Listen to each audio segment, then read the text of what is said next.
Mr. Young and Foreign. Kick to the gut! Woo!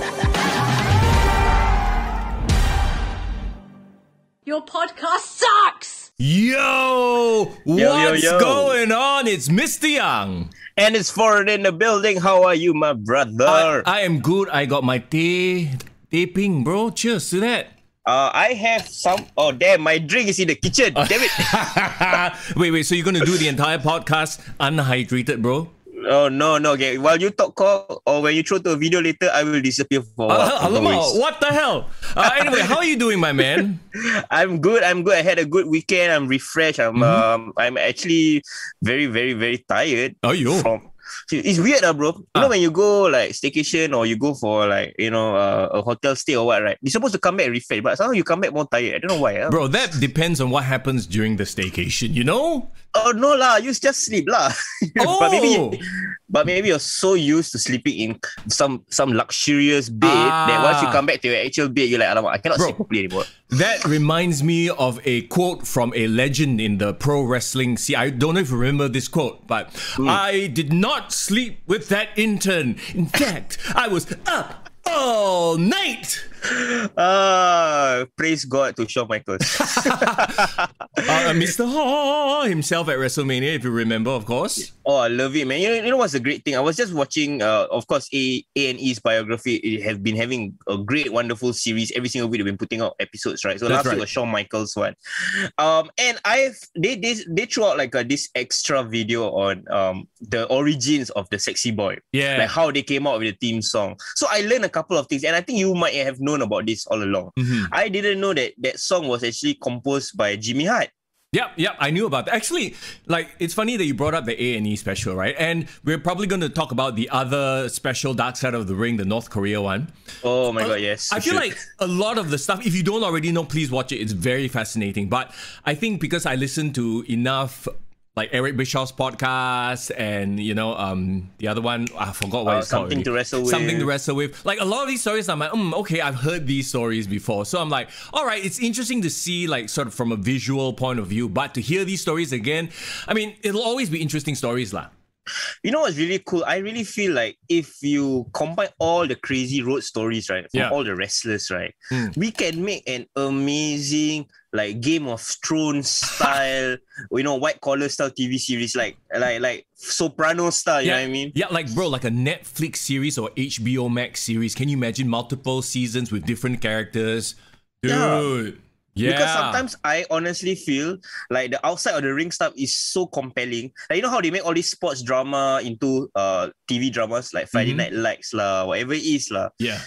Wrestling, the drama, like for example, the episode can culminate in a match in the ring, yes. Yeah. But the whole drama leading up to it, like, this guy got beef with this guy actually doing drugs. Oh, damn, it's happening, bro. Dude, it is such a... That's why we love the industry, right? For better or for worse. Anyway, before we, start talking about anything and diving into anything, I want to say thank you so much for listening to the podcast on Spotify, on Apple Podcasts and whatnot. But also, if you're on the live chat right now, what's up? Thank you so much for being here. Please say hi in the chat, all right? Let us know that you're here. John, what's up? The Real Statement is in the house, man. Oh, it's the Real Statement. Is this Yak? Yeah, alamak, there is only one Real Statement, right? Unless somebody created an account called Real Statement. I don't know. Actually, he wants to claim the account first. Yeah. Speaking of that, oh my gosh, the things are breaking down very, very rapidly over at SPW. In fact, the very heart and soul of SPW is on the line. Okay, like we want to get to that in just a bit. But Real Statement, what's up? Alexis Lee in the house as well. Hello. Hello guys, nice to see all of you SPW peeps in the house. That's right. This is our weekly live stream, by the way, at this time. Yes. So, okay, you know how in our intro video, there is a scene where it is two friends hanging out. Well, there's three of them, but right now the thing I want to focus on is the two friends in there. I think you know who I'm talking about, Foreign. Of course, my brother. Of course. It's not us. No, it's not us. And this actually got me wondering as well. Because you know how every tag team in the history of wrestling at some point will fight. At some point will come to odds. Bro, of course. Will this ever happen to us, bro? Okay, first of all, if this happens to us, who will be Shawn Michaels, who will be Martin Jannetty? Why must it be one, betraying the other? No, that's true. You know what? Here's the thing. The thing about tag teams is, right, sometimes I feel like the moment you become a tag team, there's gonna be a shelf life there. The only rare exception, I guess, is the New Day. But even then, they are unceremoniously broken up. So if they're not going to be the ones that's breaking up because of feuding between themselves, management will break them up. Exactly. What about the Usos? Even now, you see friction among blood brothers somehow. But the great thing about blood brothers is the moment we break them up, give them a few years later, they will always come back. Yeah, they will always have their reunion, right? Come back to their love, their bond, their friendship. Terrence, how are you doing, man? It's a good Monday afternoon to you as well. What's up? Thanks for joining the chat. So, okay, Alexis says she's really upset with these two. And, you know, here's the thing. Like, we always see the three of them. And if you don't know what we're talking about SPW's... Onslaught, right? Onslaught, yeah. But not just that, though. Like, I feel like they're more than just a tag team. They're more than just Trexxus and the Statement. Yeah. They're like the flag bearers in many ways. And they've and it's like when you think of SPW, you think about the two of them. Yeah, of course, you think about Alexis Lee as well. You think about the Butcher Man as well. But you know what I mean, right? Of course, they are like the foundations. You know, they're the one that laid the foundations for what SPW is. You know, SPW like grew from like literally just out of nowhere, out of obscurity in 2012, and became one of the most successul wrestling promotions in Singapore. Who have thought there would be a wrestling promotion in Singapore? Absolutely. Let alone something with such a following, right? Exactly. And kudos to them as well during this entire pandemic period, right? They managed to put together like shows. If you check out their YouTube page, SPW, you know, Prove, Alive and Kicking. Yes. I think there's something to that name to show like, hey guys, we are here, we are doing it, we're proving ourselves and we're alive and kicking. And not only that, putting out content every single week. But I have to wonder though, with all the pressure of COVID-19, of lockdowns and everything, has it gotten to the two of them in particular? Okay, so basically this is like a domestic dispute lah. What domestic? They don't live together lah. What domestic dispute? You know, sometimes you circuit breaker, for them they train from home. They don't work from home. So they train from home so hard. They're like, alamak, I'm sick of seeing your face every day. You're doing more push-ups than me. I cannot. You must fight. Okay. I don't think it's as simple as that. But it goes. It goes back to the video right at the start of our podcast, right? Yes. Like you see the two of them, they're smiling, they're on the beach, they're hanging out, they're chilling out. We've always known them as friends, and Alexis Lee also part of that, you know. I guess the clique, the Singapore clique, if we can call it that, right? And to see what has happened, okay, I think we need to show you what happened. We can talk about it till we're blue in the balls. Oh yes, my balls is not blue, but my shirt is blue. Oh gosh. Okay, anyway. It's a figure of speech, bro. It's a figure of speech. So, okay, this is SPW's YouTube page where they are putting out, like I said, lots of great content every single week, right? Yes, please like and subscribe to the YouTube page, SPW Pro Wrestling. What's the full name of the page, by the way, bro? It's Wrestle Singapore. So just go to YouTube and search for SPW lah. Yes, of course. So while you like and subscribe there, please like and subscribe, kick to the gut as well, because we need more subscribers, by the way, guys. Absolutely so. So, okay, there's this thing about Butcherman and Clevey being gone. So you need to check that out. That has been hilarious. And I think we need to talk to our friend, the Butcherman. Because he's been on the show before. He's fam. But why is he hanging out with CK Vin suddenly? I don't understand what is going on. You know, I don't want to be that guy that goes, why are you hanging out with that guy? You know? But why has Butcherman been hanging out with that guy? Bro, I haven't been in touch with local wrestling storylines. I am waiting for content. And that's why I'm so happy when Statement reached out to us and told us that, okay, this match is happening. Yeah. Because at the end of the day, like, we love talking about WWE, right? We love talking about the normal wrestling that we see, WWE, AEW. But we want to support local wrestling. So we want to have a reason to. So if you guys give us content and we can react to it, we can review it, it's great. Because that's what we want to do as well. Yeah, Alexis said in the chat, no more 3 sweet. Okay, no more. So back to 2 sweet lah. So can I join the group and be 3 then? Can I be the next? No, I'm kidding. Mr. Young! I can't even take a spear, please. You betray me. Then can 4 sweet, 5 sweet. Okay, never mind. That's a conversation for another time. But okay, so it is broken down now after a match. They had a tag team match, right? Onslaught versus Aiden Rex and the mystery partner who was the Destroyer Dama. And after that match, all is not well. Let me play you what Trexxus. What happened, right? Yeah, what Trexxus said. Okay, I hope got no ads. I'm gonna mute Hey, your ads. do you Screw off with your that's- ads, stupid that's ads. Don't want to see your ad. Come, I'm gonna mute the ad real quick. Bro, Skip next time ad. use Okay, my hang on, account, bro. Oh, premium, Mr. Premium. Of course, brother. Boom. All right, let's check this out. All right.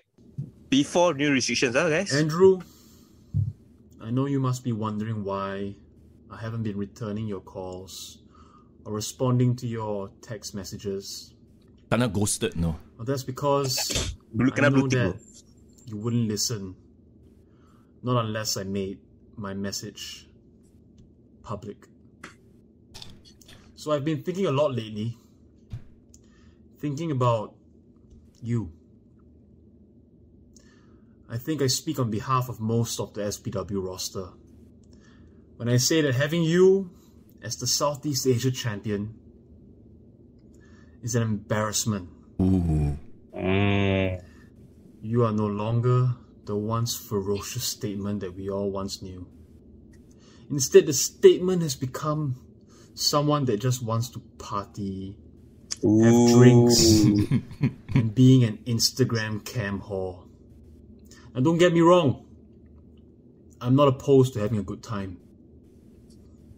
But it just seems that you've gotten too complacent for a long time. And if the SPW roster is embarrassed with you, what does that make me? Your tag team partner. So It's Andrew, deep, bro. what I'm about to propose to you is a challenge. A one-on-one match for the Southeast Asia Championship. Because it seems like you no longer have it anymore. Oof. And that clearly showed in our tag team match. When I saw Aiden Rex pin your shoulders to the mat. Now even though you think you had the last laugh, had your foot on him, raised the championship, what I saw from outside the ring was no confidence in you at all. You're just putting up a show. So, in this challenge, when I do beat you and become Southeast Asia champion, that's not all. Because I want you to get out of SPW. I want you gone. And I mean that with love. I don't believe you belong in the ring anymore. And I only care about you, Andrew. I do. Go ahead, go and train your clients in the gym. Go find a girlfriend, get married, start a family. But don't wrestle. Leave SPW in my care. I will proudly represent the company. Because I am someone that has true passion for this industry.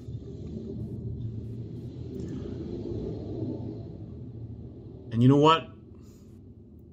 If I so happen to lose this match, I want to leave SPW. Wow. Because it seems like I might no longer have it either. Because looking at all the past matches that I've had, maybe I need to leave.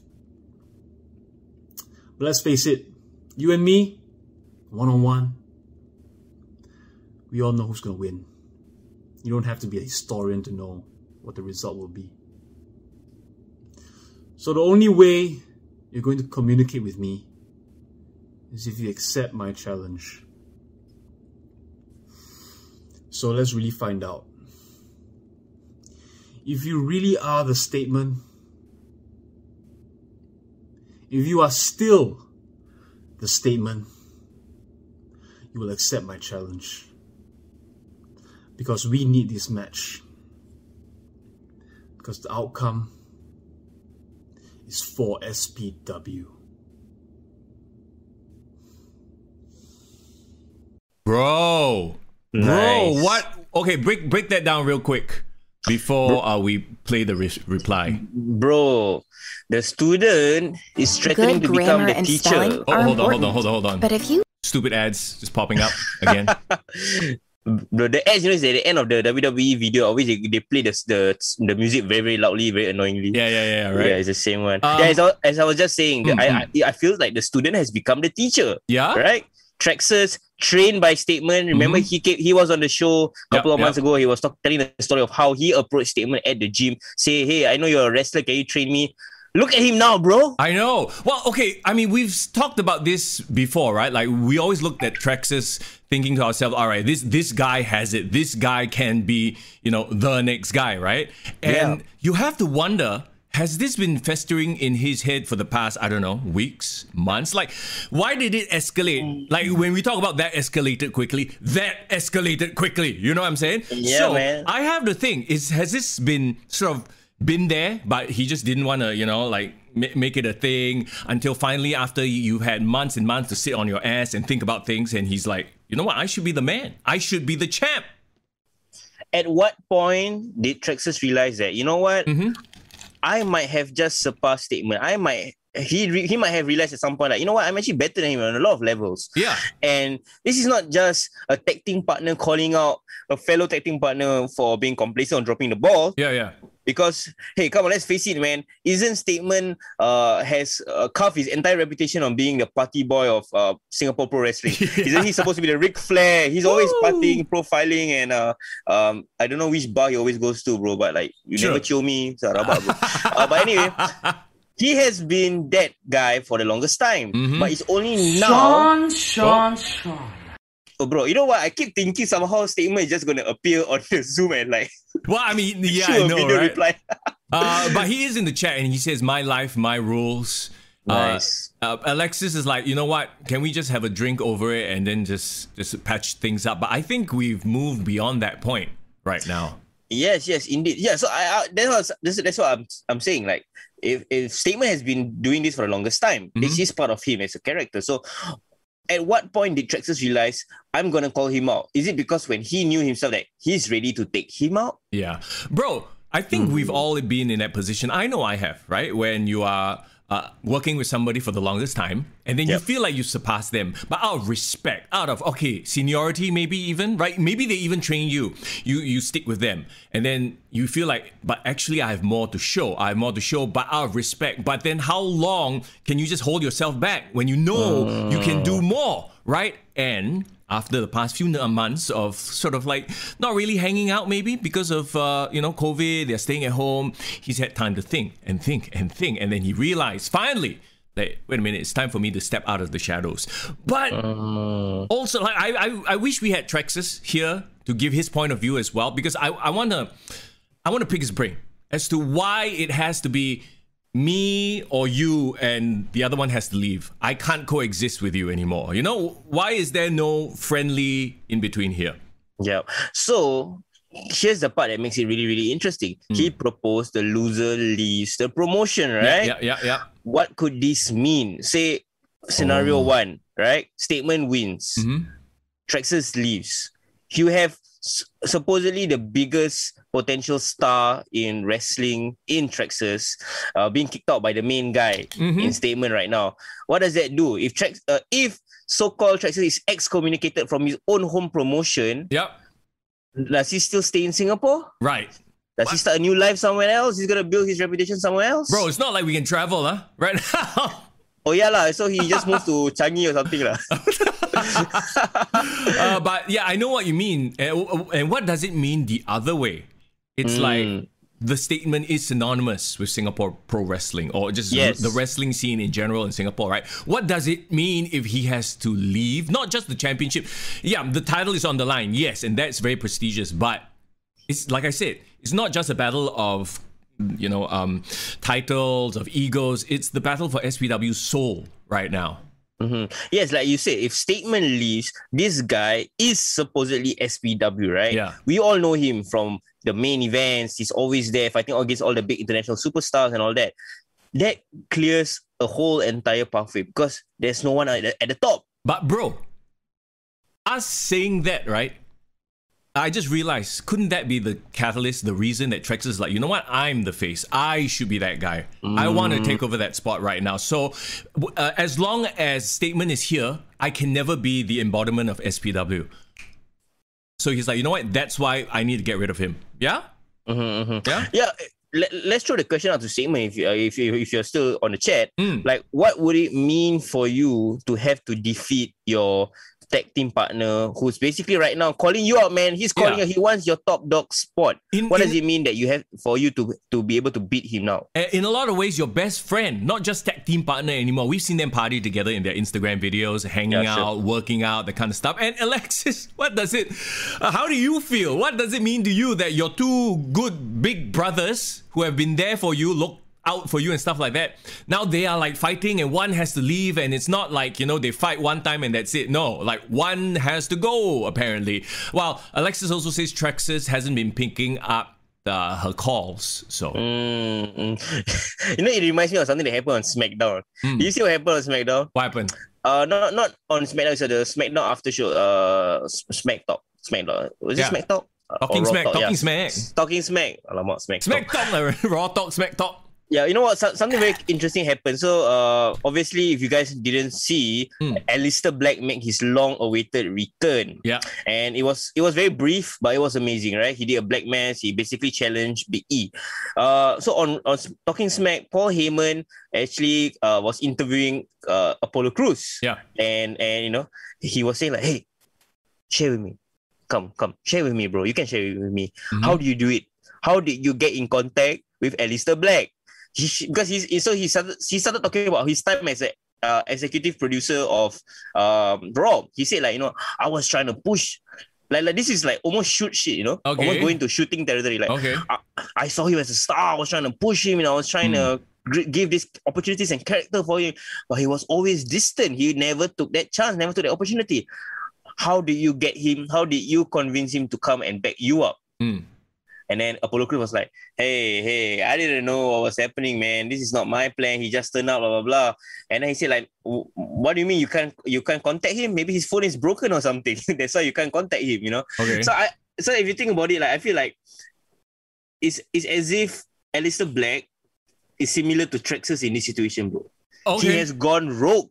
Oh, right. He has sort of kept to himself. Withdrawn from his friends, because let's not forget, at the end of the day, this is battle of friendship as well. You're throwing out a how many year friendship? Alexis Lee says 2013 to 2021. So okay, 8 years that they've been together.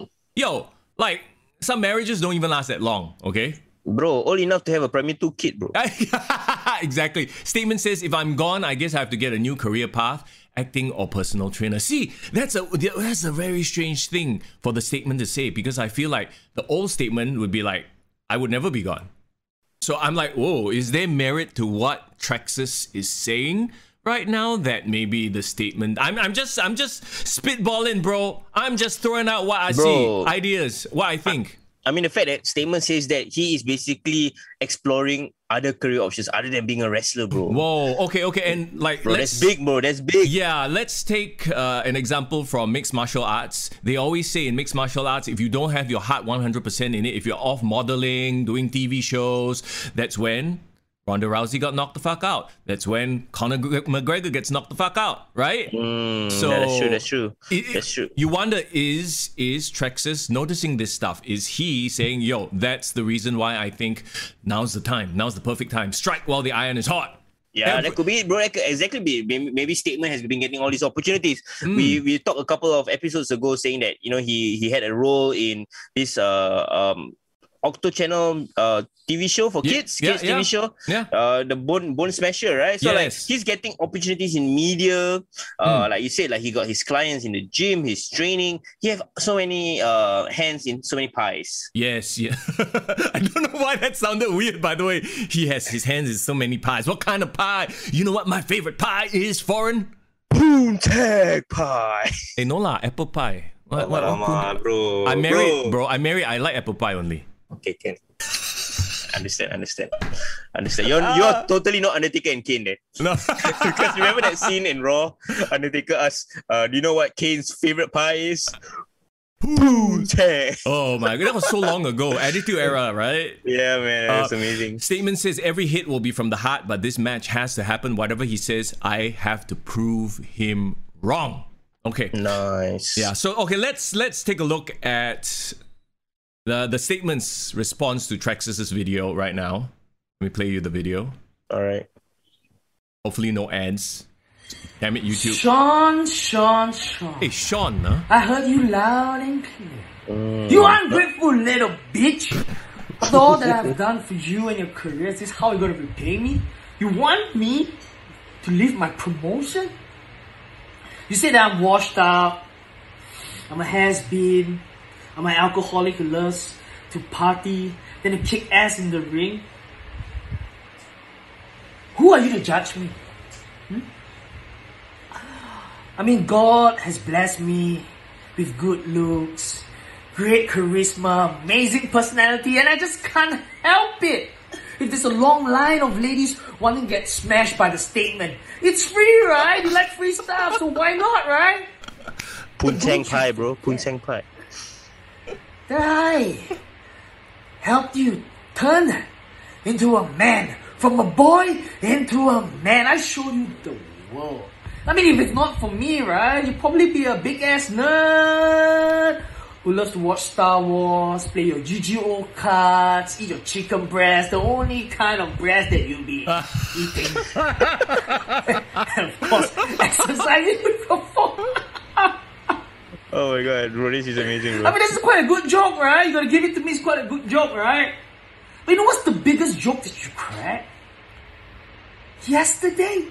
The joke that you cracked yesterday was so hilarious. You told me to retire, get a wife, start a family, get a baby. What? A baby? Don't you know I already have a baby? I have a baby that's 9 years old and it's the #1 promotion only in Singapore and Southeast Asia. And you want to take it away from me? There's no chance in hell that I will do that. Yeah, but maybe you're right. Like, I think I should dig down deep and unleash the inner Statement once more. You want a shot at my championship? You want SPW? Monday, you've got it. I will see you in the ring because I've got nothing to lose. I will put everything on the line. I'll give you all I've got. If it's the last match of my career, there is no one I would rather face than you. Because I want you to dig down deep. Find that fire, find that passion, find that anger, and I want you to unleash everything onto me. Because I will give you 200%. I will find everything that I've got. And I will beat you. Just like the little piece of shit that you are. Oof. Because on Monday, the world is gonna witness the God killing an emperor. Yeah. Thoughts? Wow. Okay, let me kill this ad before I hear the audio. Damn it, YouTube. Starts, right? Okay. Yeah. Wow. Powerful words from the Statement right there. A lot of burns, and I feel like those are the burns that only a friend can burn you with. Bro, you can't mistake that for nothing more than just confidence, man. I mean, Statement still has got that swag. He still thinks he's the man. He knows he's the man. Hey, hold on. I have to very quickly bring up the wardrobe choice of Onslaught as a team. They both doing the whole, like, you know, jacket with the... I guess if you have it, you flaunt it. You flaunt the pecs. Is that it? Because they don't believe in wearing undershirts, is it? Okay. So yeah, I get what you mean. You know what, bro? Clothes not necessary lah, not mandatory in Onslaught lah. If you have that kind of body, I think I would be parading around in that as well. But anyway, sorry, that was to me quite tickling. Interesting show. Speaking of tickling, bro, like the line about him eating chicken breast. The only breast you'll ever get, huh? Walao. Lama, bro. Interesting. Like, you know what? yeah. You're right, bro. Like they know each other inside out. They know each other's flaws and insecurities, and things that probably fuel them. Yeah. To get to where they are. Or trigger them. Like, I'm sure a lot of this is mind games right now, what they say to each other. They know how to press each other's buttons. And the match itself, or rather this big epic showdown will happen tonight on their YouTube page, by the way. So if you're watching right now, go check it out. On a Monday evening, tonight at 8 p.m. on SPW's YouTube page. Go check it out. If you're listening to the audio of this after Monday, obviously, the video is still on YouTube. You can check it out then. We will try to upload the audio version of this podcast as soon as we are done with this recording. So that's right. Hopefully, you guys can check it out. Yeah, but if you are, for whatever, because it is how it is with podcasts, right? If you're listening to it after the fact, you can still go back and watch the video. Yes, bro. Whatever it is, no spoilers. We won't give you any spoilers. But who would you want to win? Ooh. Throwing it out there. Wow. With Statement watching. You asking me? Hey, Basi, I cannot, yeah. What the he yacked me one time? I scared, no. Wow. Like, I'm just kind of curious as to Trexxus' state of mind right now, because other than that video, I haven't seen much. Like, Statement's out there, he's balling, he's flamboyant, he's doing his thing, right? Yep. That's par for the course with Statement, so I know what to expect. But what the hell are we going to expect from Trexxus, who has gone incommunicado? Like, where is his mind at? Is he the Trexxus we've seen? Or is he going to be something different? Is he bringing a whole new rage from somewhere we don't know? So, honestly, I can't tell you. Bro, him growing his hair out, reminds me of who, bro? Who? CM Punk during his ROH days. Okay. Where he was feuding with Raven. I see. He got a whole dark emo look. He got a long hair. He also was wearing a sweater with no shirt on. So, like maybe he's getting some inspiration from the Sting vibes. Yeah. I wouldn't say Darby Allin because I think they're in the same age, but probably the Sting and CM Punk vibes is definitely there. Got you. Yeah. What about you? Let me throw that question back at you. Yeah, you notice how I completely siam the question? Yeah, you completely didn't give me an answer, bro. Yeah, bro. This is what I do as a profession. Okay, basically you siam. I siam tough questions, yeah. Bro, I very straightforward, bro.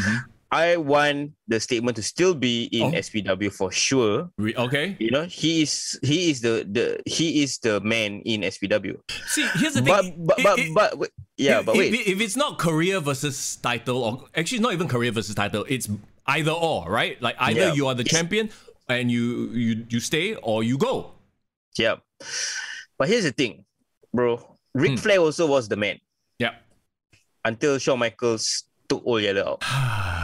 So, are we looking forward to a Hogan was the man. Yeah. Hogan was the man. Everyone loved him. Everyone wanted him to win in Toronto, man. But The Rock was the future. The Rock was the man. The Rock had everything. He was the king of WWE until Brock Lesnar came along. So what you're saying is everybody's time comes to an end. Everybody's reign comes to an end. Everybody's got a price for the $1 million man. Okay, not quite where I'm going with that, but you just said you wanted Statement to win, and now you're contradicting that by saying everybody's time, comes. So is this Statement's time? Is that what you're saying? Bro, your xiaoming powers, right? I have learned it the best from the best, bro. So you a bit one side, a bit the other side. I didn't answer the question. Okay, look, the only way to know is to watch the video when it debuts on their YouTube page tonight, all right? 8 p.m. tonight. That's when it premieres. Yes, definitely, for sure. And we are going to be watching. We might give our review of the show next week. Yep.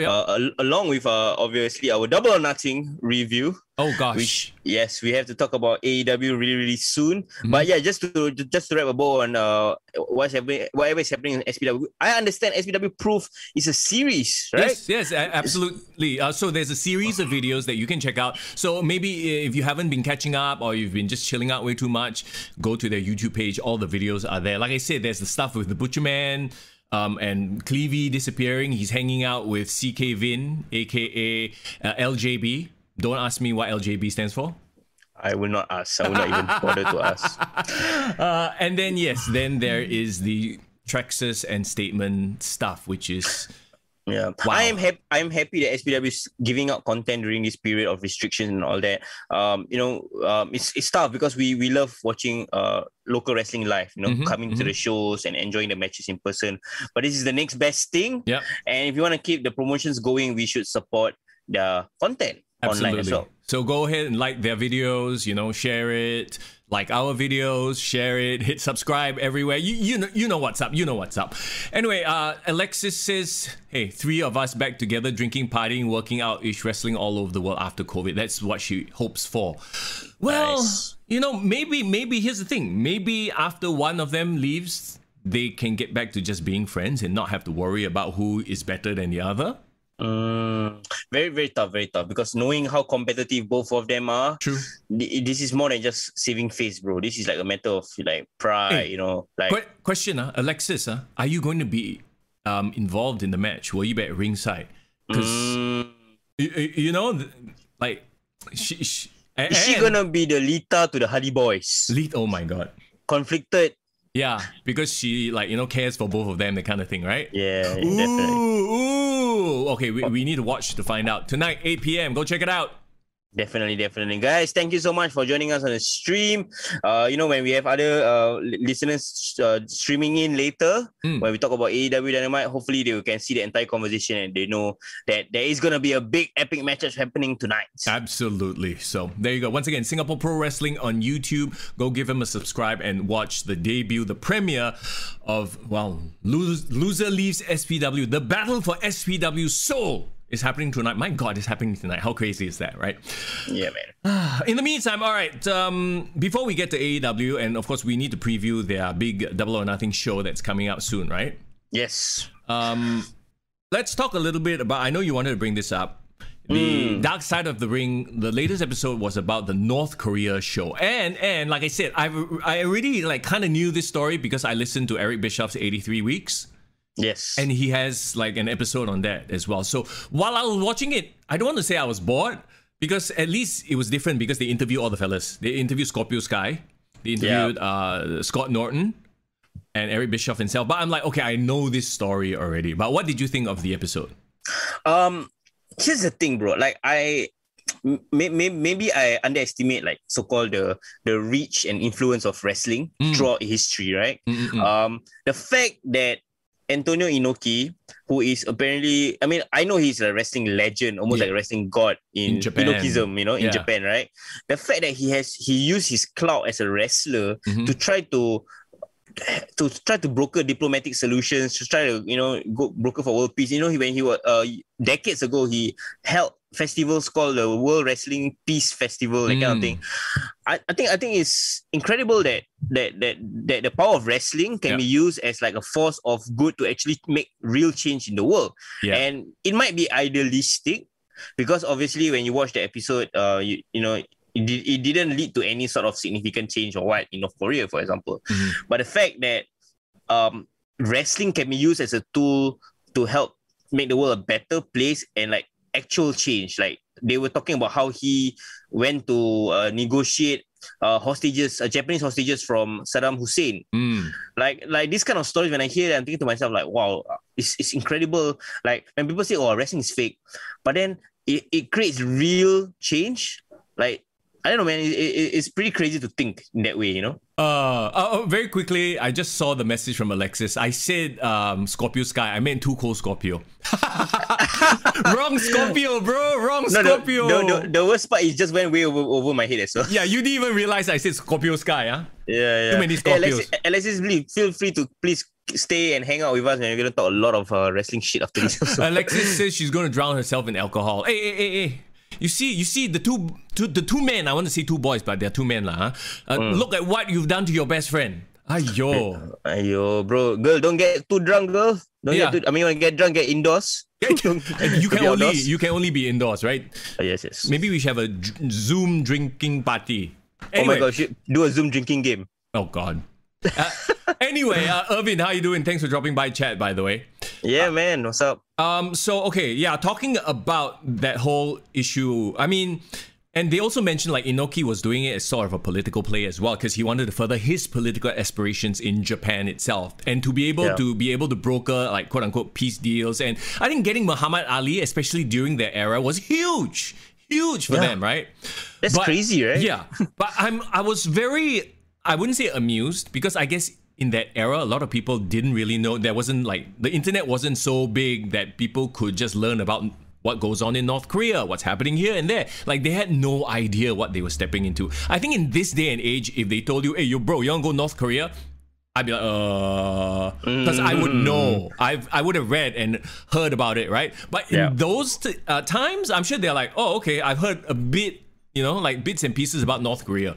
But like, okay, law, experience law. But then when they get there, they realize, oh shit, this is some different world shit right now. This is not holiday, man. This is like a different colony, bro. Yeah. What's crazy is like they have been living under propaganda rule, right? All their entire lifetime in North Korea. And then they have been told that West is the enemy, the Americans are enemy, blah, blah, blah.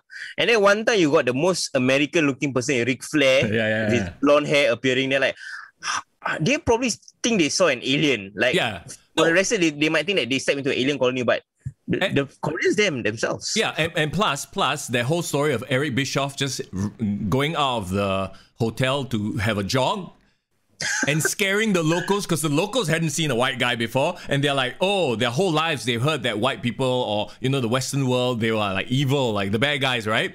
To see one random Angmo fella running down the street, running after them. Like, they were freaking out, apparently. Yeah, it's like they let like the Terminator loose or some shit. Yeah, and these school kids are like, holy shit. Yeah, that was quite funny when they had that retelling. The thing that actually surprised me the most about the entire show was the fact that they were able to somehow organize, I mean, obviously by force lah. They don't have a choice. They were somehow able to organize all these North Korean spectators to come and watch 2 nights of wrestling consecutively, and basically easily smash the indoor attendance record for wrestling, like casual only, Yeah, but bro, that's North Korea. It's just North Korea things, Like, we've read stories about how like all of them are weeping when they talk about the great leaders and stuff like that, and if they don't weep, it's like, oh, your family, goodbye, that kind of stuff. Like stories that come out. I don't know whether they are substantiated or not, but I'm not surprised that they managed to get that many people out there. Yeah, and what's crazy when Scott Norton said that, call his wife. Yeah. So apparently, they were listening tapping on the phone is one thing, but the one line that triggered them was basically when Scott Norton said, "You have no idea that I'm in a shithole."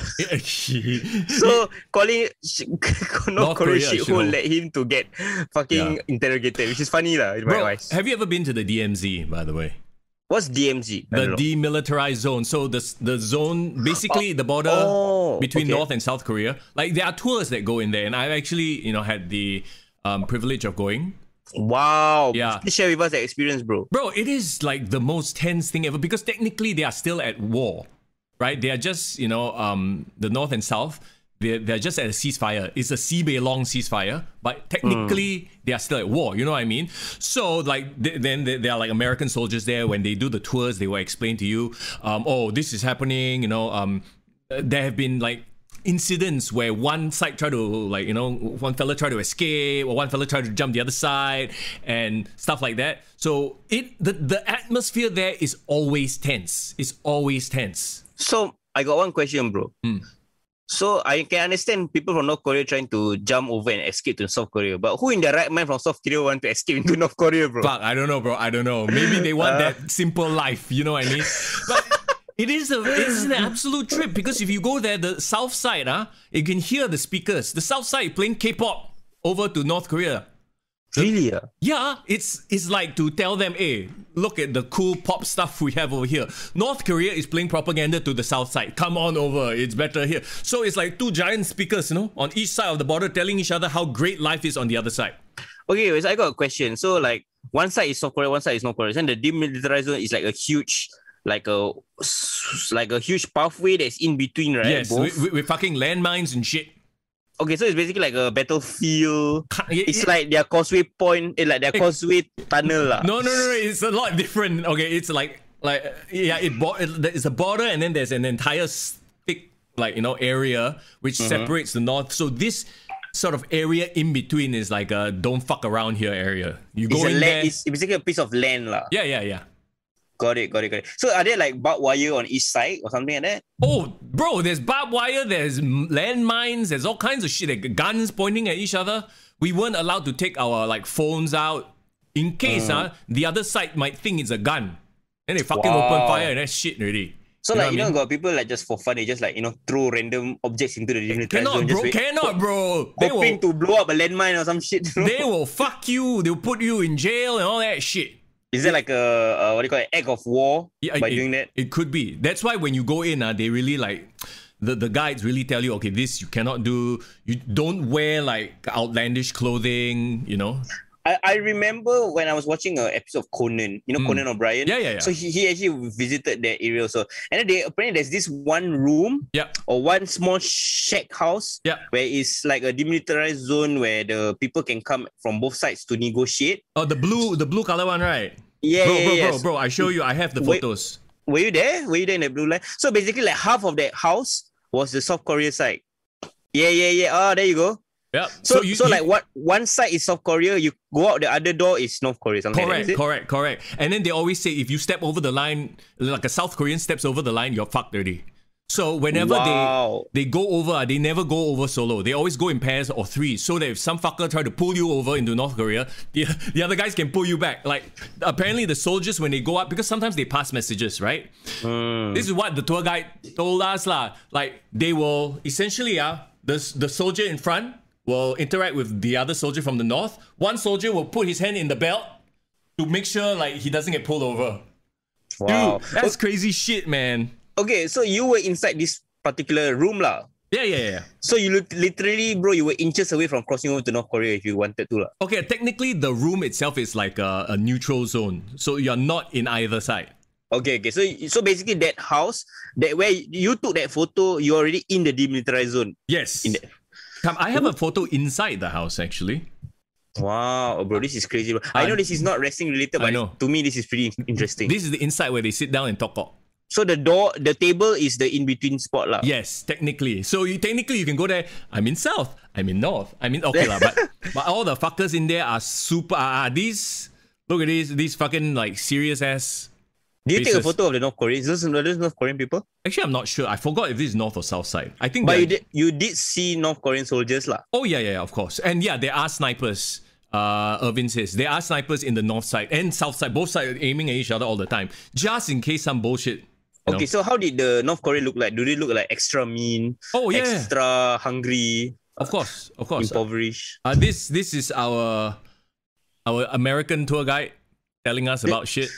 What, the tour guide is a fucking soldier? Yeah lah, of course lah. They have to have soldiers. They have to explain to us what's going on, man. And the day we were there, something actually happened because apparently the north side wouldn't. They got pissed. It's like a really like a jilted lover like that. North side wouldn't pick up the phone for several days, and then on the day we were there, they called back. So there was a scramble. We were like, ooh, they ushered us into behind the glass. All right, y'all fucking get back behind the glass in case some shit pops off. So I don't know if they were trying to be a little bit more dramatic, but I think they take precautions because you never know when shit will pop off. So they usher us to the back of the glass and we all ooh, take out a video. I have the video. And then they're like, oh, the soldiers went to the line to tell the other side, hey, pick up the phone. Bro, what if, right, bro? This whole thing is an entire big ruse just to entertain you guys. Like the North Korean and South Korean guys, okay, got visitor, okay, let's pretend. Let's be engaged. Hey, you never know. This whole thing could just be a scam. It's a work, bro. Oh my god, they're working you guys, bro. They're working tourists. That's how this is all related back to wrestling, bro. No, but this is a real life conflict that has gone on for many years, and it is crazy lah. And referee Ryan, I don't believe. Irvin, sorry, I don't believe that Scott Norton and Scorpio were ignorant because they were just ignorant. I think at that time, there wasn't that much access to the internet and information like this. So I don't think it's their fault, but holy crap, that was crazy. Yeah. Bro, quick one. Can you change the screen for me? I need to take my water. Apparently, my dad is telling me that the water is melting. Water is melting. Water is water, bro. My ice in the water is melting, brother. Okay, no worries. I'll be back in 30 seconds. 30 seconds. In the meantime, though, I will sit here and talk.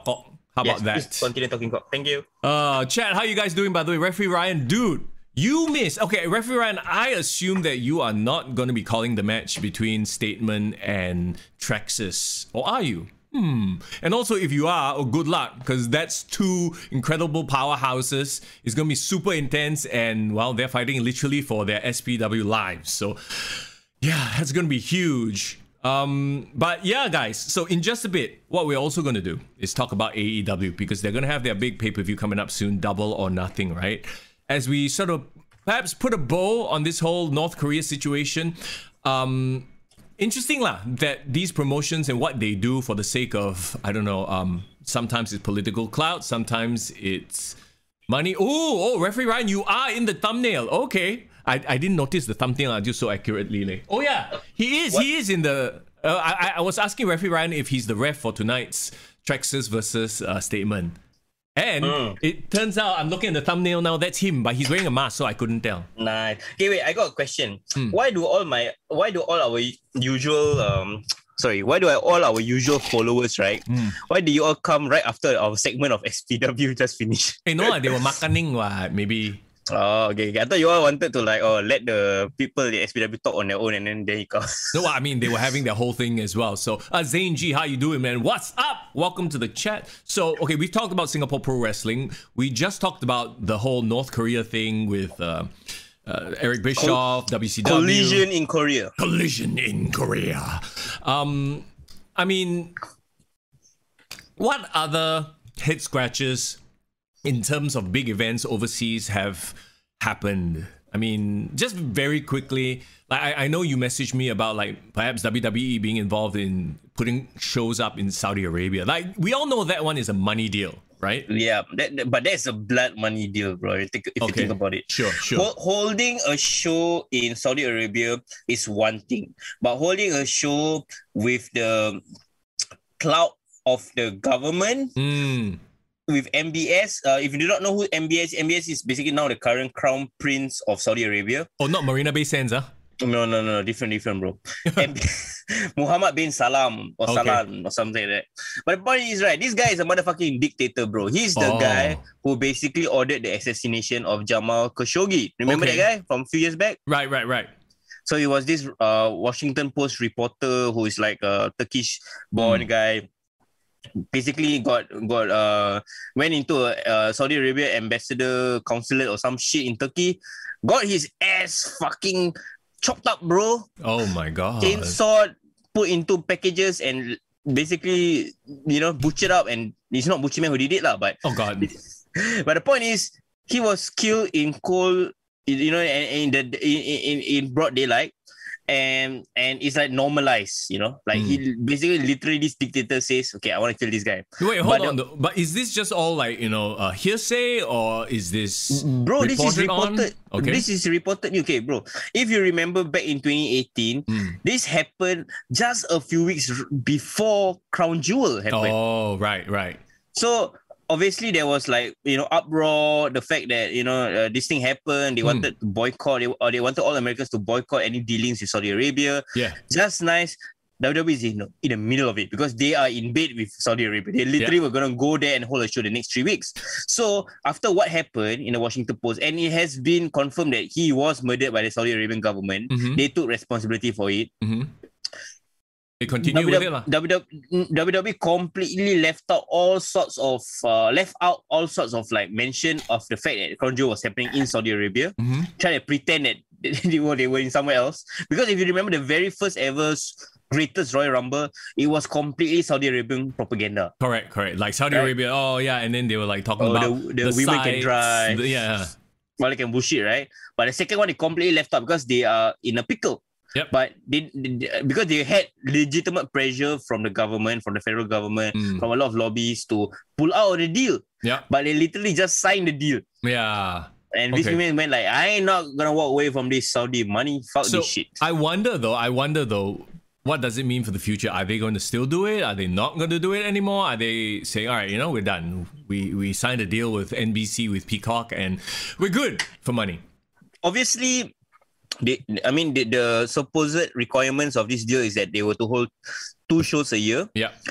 And they actually did one show in 2020, right? That match where the Fiend lost his title to Goldberg. Yeah. So they are basically they still owe Saudi Arabia 3 shows. Right. 1 extra show from 2020 they haven't done yet, and then 2 shows in 2021. So not only do I feel that they're going to continue the deal, they're going to pay back for the shows that they missed. Oh my God, yeah, you're probably right. Unless they do like a show headline by Mansoor in the US and try to, like, how they did with the India celebration one, where they themed it a certain way, but they weren't there. So I don't know. Irvin says, I think he was a US citizen. Officially, Saudi said it was done by rogue agents or something. So, okay, yeah, that's the quote-unquote official Saudi word lah. Yeah. I mean, whatever the case actually is. No, but the funny thing is, so the word on the street is, this MBS guy was legitimately amused that him killing this random journalist guy got so much media attention. Okay. You know what that means, right? What? He kills people on the daily, bro. Okay, bro. This is all just but what people say, hearsay, even, in a say. I don't think we should, officially say that or just, make that our opinion. It's just opinions, right? Yeah, it's just opinions, because already if you see that as fact and there's any Saudi Arabian spies that's listening on the podcast, you won't hear from me anymore, bro. Oh God. Okay, let's not even go there. So yeah, that is definitely a bit of a shady thing. What else? Okay, so I also read a couple of things, and this one is, I would say, put it under speculation, because I do not want to give too much information about this thing unless there is actual confirmation, right? But it's normal for a lot of wrestling promotions to have ties with the local area that they work for, like their headquarters, right? Sure. So in Japan, a lot of the wrestling promotions, okay, wait, I wouldn't say have ties with the Yakuza, but I give you a very clear example linked to the collision in Korea of how wrestling can lead to you getting into trouble with this type of shady people. Sure. They did mention that Inoki's mentor, Ricky Dozan, who was supposed to be the father figure of wrestling in Japan, he was murdered by a mob. Yes. This one is confirmed. This is officially legitimate, right? Yeah. He got stabbed in a nightclub. The unofficial reason was why is because this guy was actually a born North Korean. But during the war, he ended up in Japan, became a naturalized citizen, and for some reason or another, blah, blah, blah, blah, ended up becoming the most famous Japanese wrestler of the era. Like in the post-war Japan, he was basically a hero to the Japanese people, because he's like this, someone that they can look up to, who's fighting all these evil so-called Westerners, and that kind of thing. And the argument is that's why Inoki, who was his student, was so popular in North Korea, because he had that tie to this North Korean that became a huge star in Japan. So that's why they actually cheered Inoki, even though every single other match at the North Korea card was dead silence. Yes. So even though this Ricky Dozan guy, the fact that he was a North Korean was actually a secret for the longest time. It only started leaking out in the late 60s, when the Korean War was happening, or late 50s, for my bad. So there was a lot of sudden suspicion, saying that, hey, this guy, is he really a Japanese hero? Should he be even labeled a Japanese hero? He's a North Korean guy, that kind of thing. And that actually stoked a lot of hatred for him, a lot of backlash for him, and that led to him being confronted on that particularly fateful night to get stabbed. If anything, doesn't it show you the power of wrestling, especially in Japan at that time, when people thought of it as this high class entertainment? You go back to the origins of wrestling in the US as well. You hear stories like that. You would have heels that would say shit, and then they would get attacked backstage by people who legitimately got angry. Yes, that's true. That's true. And let's not just talk about that. There's a great example of wrestling in the South in the 60s, in the 70s. You got here stories like the Rock's dad, Rocky Johnson, right? One of the first black people to work in the Southern Territories in Georgia, in where is Oklahoma. So basically, all this freaking Southern, where the racial segregation is still very, very fresh, and he was supposed to play a baby face. Can you imagine how crazy it was? You talk about a tough crowd. Yeah, wow. A black guy trying to win over a racist crowd and get them to cheer for them. That was breaking barriers, right? Yep. And if you think about it, if the crowd is like that, what about the wrestlers in those days who could be racist? Yep. You know, having to work with black people. How do you think the locker room was? Yeah. I'm sure, and you hear a lot of these stories as well. Like if you watch the Booker T A&E special as well, he did mention stuff like that.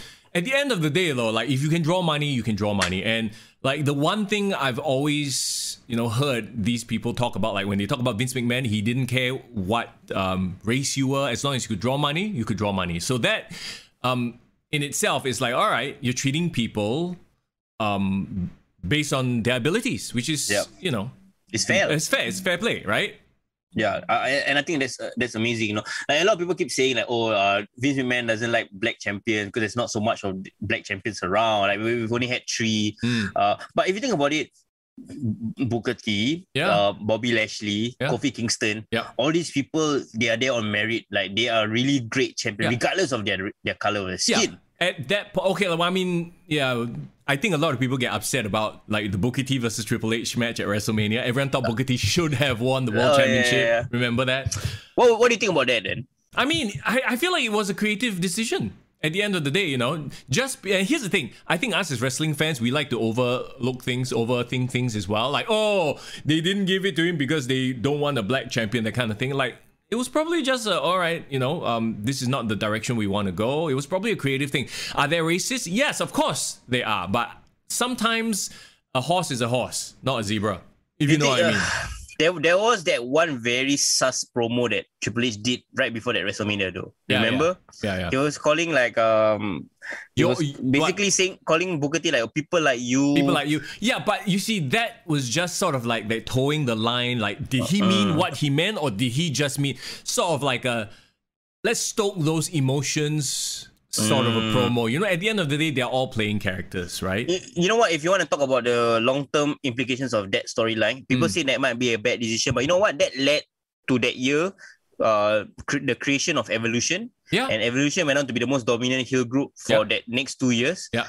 And because at that point in time, that WrestleMania, Triple H only had Ric Flair with him. Yeah. And also, you can't say that Booker T suffered because, I mean, look at the career he's had. I mean, he's a Hall of Famer. He's won the championship as well. He did hilarious things as King Booker. So I think at the end of the day, the cream will rise to the crop. Irvin, great point. Irvin says Vince was grooming Ahmed Johnson. But at the end of the day, Ahmed Johnson couldn't make it. Yeah, he wasn't that good. He wasn't able to deliver. Okay, any other wrestlers do you think should have had the world title? Any black wrestlers you think should have had that world title, but just for some reason or another didn't make it to the next level? What? I have one in mind. Okay. I felt that in 2004, the way they were booking Shelton Benjamin. Really? Yes. Remember when he came to Raw, he won a lot of upset matches with Triple H? Yeah, but he's never been a strong promo though. That's the thing. Like, athletically, no doubt, 100%, right? But as far as a promo... Yeah, I agree. But what I'm saying is like, with his athletic ability and the way they were pushing him, I thought that they might have given him like a surprise run, Right. Like an upset ability. But I understand why he didn't make it to the next level because of his lack of charisma. I feel like if Shelton Benjamin was born in this era, maybe can. Like he would have gotten the Jinder Mahal treatment, as in he becomes a shock champion for a while and then they take the title off of him. Then he can forever be branded as former champion and have great matches, blah, blah, blah, blah, right? Yeah, maybe that's why The Rock was so popular. Because I felt The Rock represented so many things for different people. Yeah. And he was, I mean, at the end of the day, he was incredibly athletic and hilarious. So he's just a perfect combination of everything together. So, you know, R-Truth at that very one brief moment. Which brief moment? When he was with little Jimmy, right? Little Jimmy, he was going all psychotic. Yeah, 2011. I thought. Yeah. But I would argue that was because there was such a lack of stars at that point in time. Also, do you really want the face of your company to be some crazy dude? Nah, you know what I mean? Like, I feel like that gimmick has its ceiling. Like a high mid-card ceiling, and that's it. The perfect black champion like that I see so far, in my opinion, is Bobby Lashley. Okay. Because I feel like Bobby Lashley looks like a star. Yep. Carries himself like a star. The way he dominates in the ring is like a star. What was lacking all this while was, like you said, the mouthpiece. Yeah. Right. But I would even argue, right, even without the mouthpiece, right, he has a physical charisma to him, which I think is different from Shelton Benjamin. Yes, when you look at him, he looks like a champion. The way he wrestles, he looks like a champion already. So yeah, I would buy him as a champion even if he didn't have MVP. But that being said, with MVP, he now becomes a much more complete package. Yeah, that's true. And I was just thinking back about Francis Ngannou. He had the big victory like a couple of weeks ago, right? As a champion in UFC, right? Yeah. And the thing about I suddenly felt some similarities with him and like Bobby Lashley, but also with Kofi Kingston. Okay, because Bobby Lashley, obviously his physical dominance, his athletic ability is very reminiscent of Bobby Lashley. But he had a very feel-good story, like inspirational story, which I felt that would make him a great baby face. Yeah, because yes, he's not really a talker. He's more of like a quiet charisma kind of guy. Yep. But you can see by the way his humility and all that. I think that makes a great champion as well. So like, do you realize, bro? Like WWE hasn't made a very likable baby face humility type of champion in a long time. Yeah. Can you think of any? Because I can't. The last guy that gave me that kind of vibe was like someone like a Daniel Bryan. Essentially he's a humble, good guy. Yeah. Well, I guess maybe in the age of, or rather in this, business that's all about entertainment, this humble, quiet guy doesn't quite cut it. To me, someone that actually encapsulated that when he was a babyface was Chris Benoit's victory at WrestleMania 20. True. Like Irvin brings up Bayley, NXT. There you go. Yep, Bayley understood. I think I would even argue Finn Balor in his initial run in NXT. When he first started out, he was that fighting champion with heart, that kind of thing. Yeah. Drew McIntyre, when they open up his personality a bit, I think when we learn about his history and coming back, I think that was quite good. Yeah. But somewhere along the way, it kind of got lost, in my opinion. Let me say hello to Hidai, who just jumped into chat, by the way. How you doing? How's your Monday so far? So okay. What's up, Hidayah? Yeah. So I don't know how we went from shady dealings to racism in the wrestling world to African American champions. That's the beauty about this podcast, where you can talk about whatever we want, bro. Okay, so now let's refocus. Okay, before we jump to AEW, very quickly, anything from this week's Raw or last week's SmackDown? Actually, not this week's Raw. It hasn't happened yet. Raw, SmackDown, NXT jump out at you. Obviously, again, favorite show of the week, SmackDown. Yeah. I just love how stacked the SmackDown roster is, bro. And now with Aleister Black coming back, I was like, oh, bro, the IC title thing is actually pretty dope. Also, did you notice the continuity? I wonder if this is an Aleister Black thing, like he realized this himself. But remember how he was taken out? Murphy stabbed him in the eye with the ring steps, a la Rey Mysterio, right? And when he made his re-debut, he was wearing contact lenses in the right eye, something that made his right eye look wonky. Yeah, it's great. I love the look. There was another meme that I saw where he said that he took inspiration from Kane. Because Kane one eye blue color, what? Yeah. So okay, I mean, I'm pretty sure that was something that he did on purpose, just to have continuity with what happened to him almost a year ago. Okay, here's why I love the internet. Because internet can just make the most random shit up, but actually makes it make sense and it's funny. So they were hinting, right, like this crazy theory that what if the Tales of the Dark Father, bro, is the notes that he got from Undertaker. What if Undertaker was his storyline father? Walao. He basically found the notes from his Ministry of Darkness days. And then study. Yeah, then he got then basically he grew out into that. But if you think about it, actually they can legitimately be father and son because Undertaker is 55, 56. Yeah. He's only in his early 30s, bro. So how come he went to the Netherlands? Why is his kid from... Bro, the Netherlands, right, is code name for the Nether Realm. Which is where Undertaker is from Death Valley? No. Yeah, no, he's from the Death Valley. They all have multiple dimensions. Sure. Why not? Irvin says, do you think Zelina Vega will be part of his gimmick? Because Zelina Vega is coming back, right? She re-signed with the WWE. There was rumors that before she was fired, they actually wanted to put Zelina Vega with her real life husband. Yeah. In Aleister Black. So Zelina Vega never should have been fired in the first place, in my opinion. So if she's coming back, I think it's great. I think it's great for sure. Okay. Let's then talk about AEW. Let's move on to, the shit. Okay, I'm kidding. All right. I'm kidding. Okay, gonna be another 1 hour ranting session. I when I looked at the card just now, I was like, actually, some of these matches are quite exciting. So I am quite pumped for AEW Double or Nothing, which happens next Monday. So next Monday's podcast will be our reactions to AEW Double or Nothing. But let's preview it. Off the pay-per-view. Very fresh off the pay-per-view. So let's preview it right now. First of all, we got Young Bucks versus Jon Moxley and Eddie Kingston. Okay. Can I say something before we get into this preview for this match, this particular match? Sure. I low-key enjoyed what happened at the end of AEW Dynamite last week. Okay. When after the match, after the Young Bucks won their match, they got jumped by Moxley and Eddie Kingston, and they stole their Dior shoes. Yeah, stole their swag lah, basically. No, it's very on brand with the duo with Jon Moxley and Eddie Kingston, and I love it. Yeah. See, that's what they need to be doing, right? And like especially with the Young Bucks and their current gimmick, it's like, oh yeah, we are the rich punk kids and they are like the street kids, so they will clash, and it makes sense. It's a story that's as natural as can be, so I love it. Yeah. So like, you know what, I'll give props, like if AEW does like, a good storyline and good character work, like, well, I'll praise it. I love it. I love that they lean into this reality part. Do you think that they take the titles from the Young Bucks, or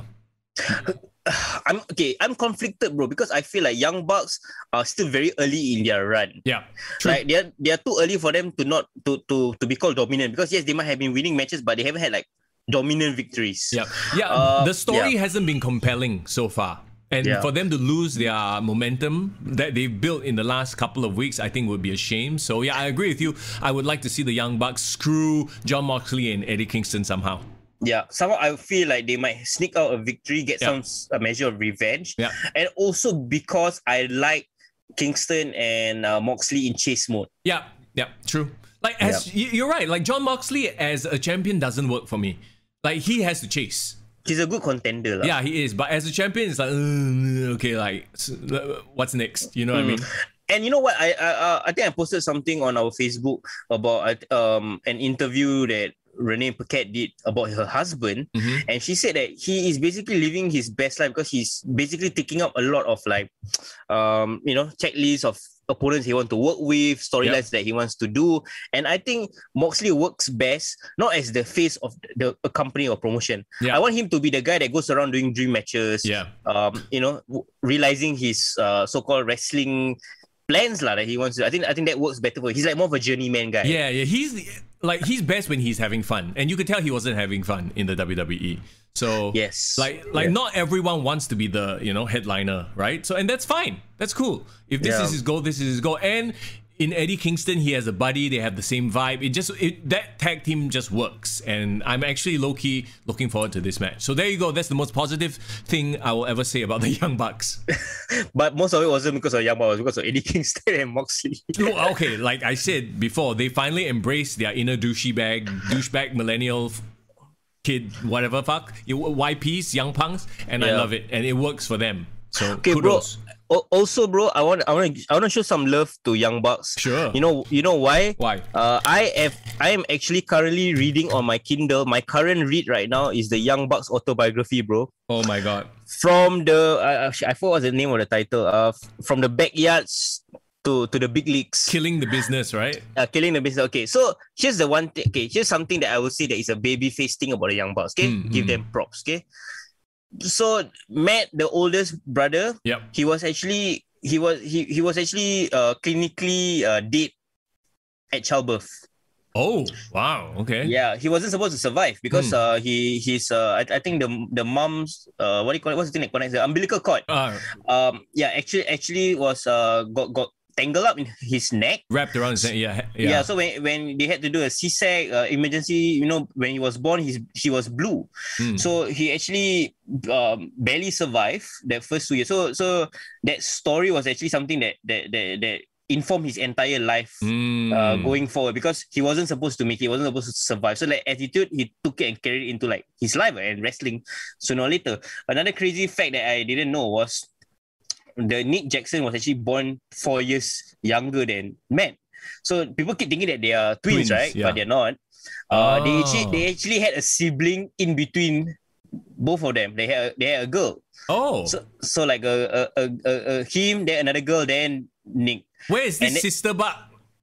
Yeah, the sister butt was and then they had one last kid who basically didn't become a wrestler, but they always bully him, practice their tag team moves on the youngest brother. Yeah. Very poor thing. And their parents were Jesus freaks. This is their quote. They quote about the parents. Like they literally grew up in a Christian gospel family. Like every day is like music. So like so they were never supposed to even watch wrestling, bro. Wrestling is sinful. Right. And somehow they did, and then it became their life. Yeah. And what made their story so compelling was, you remember they had a Papa Buck segment a year back or something, and the dad got beaten up for no reason.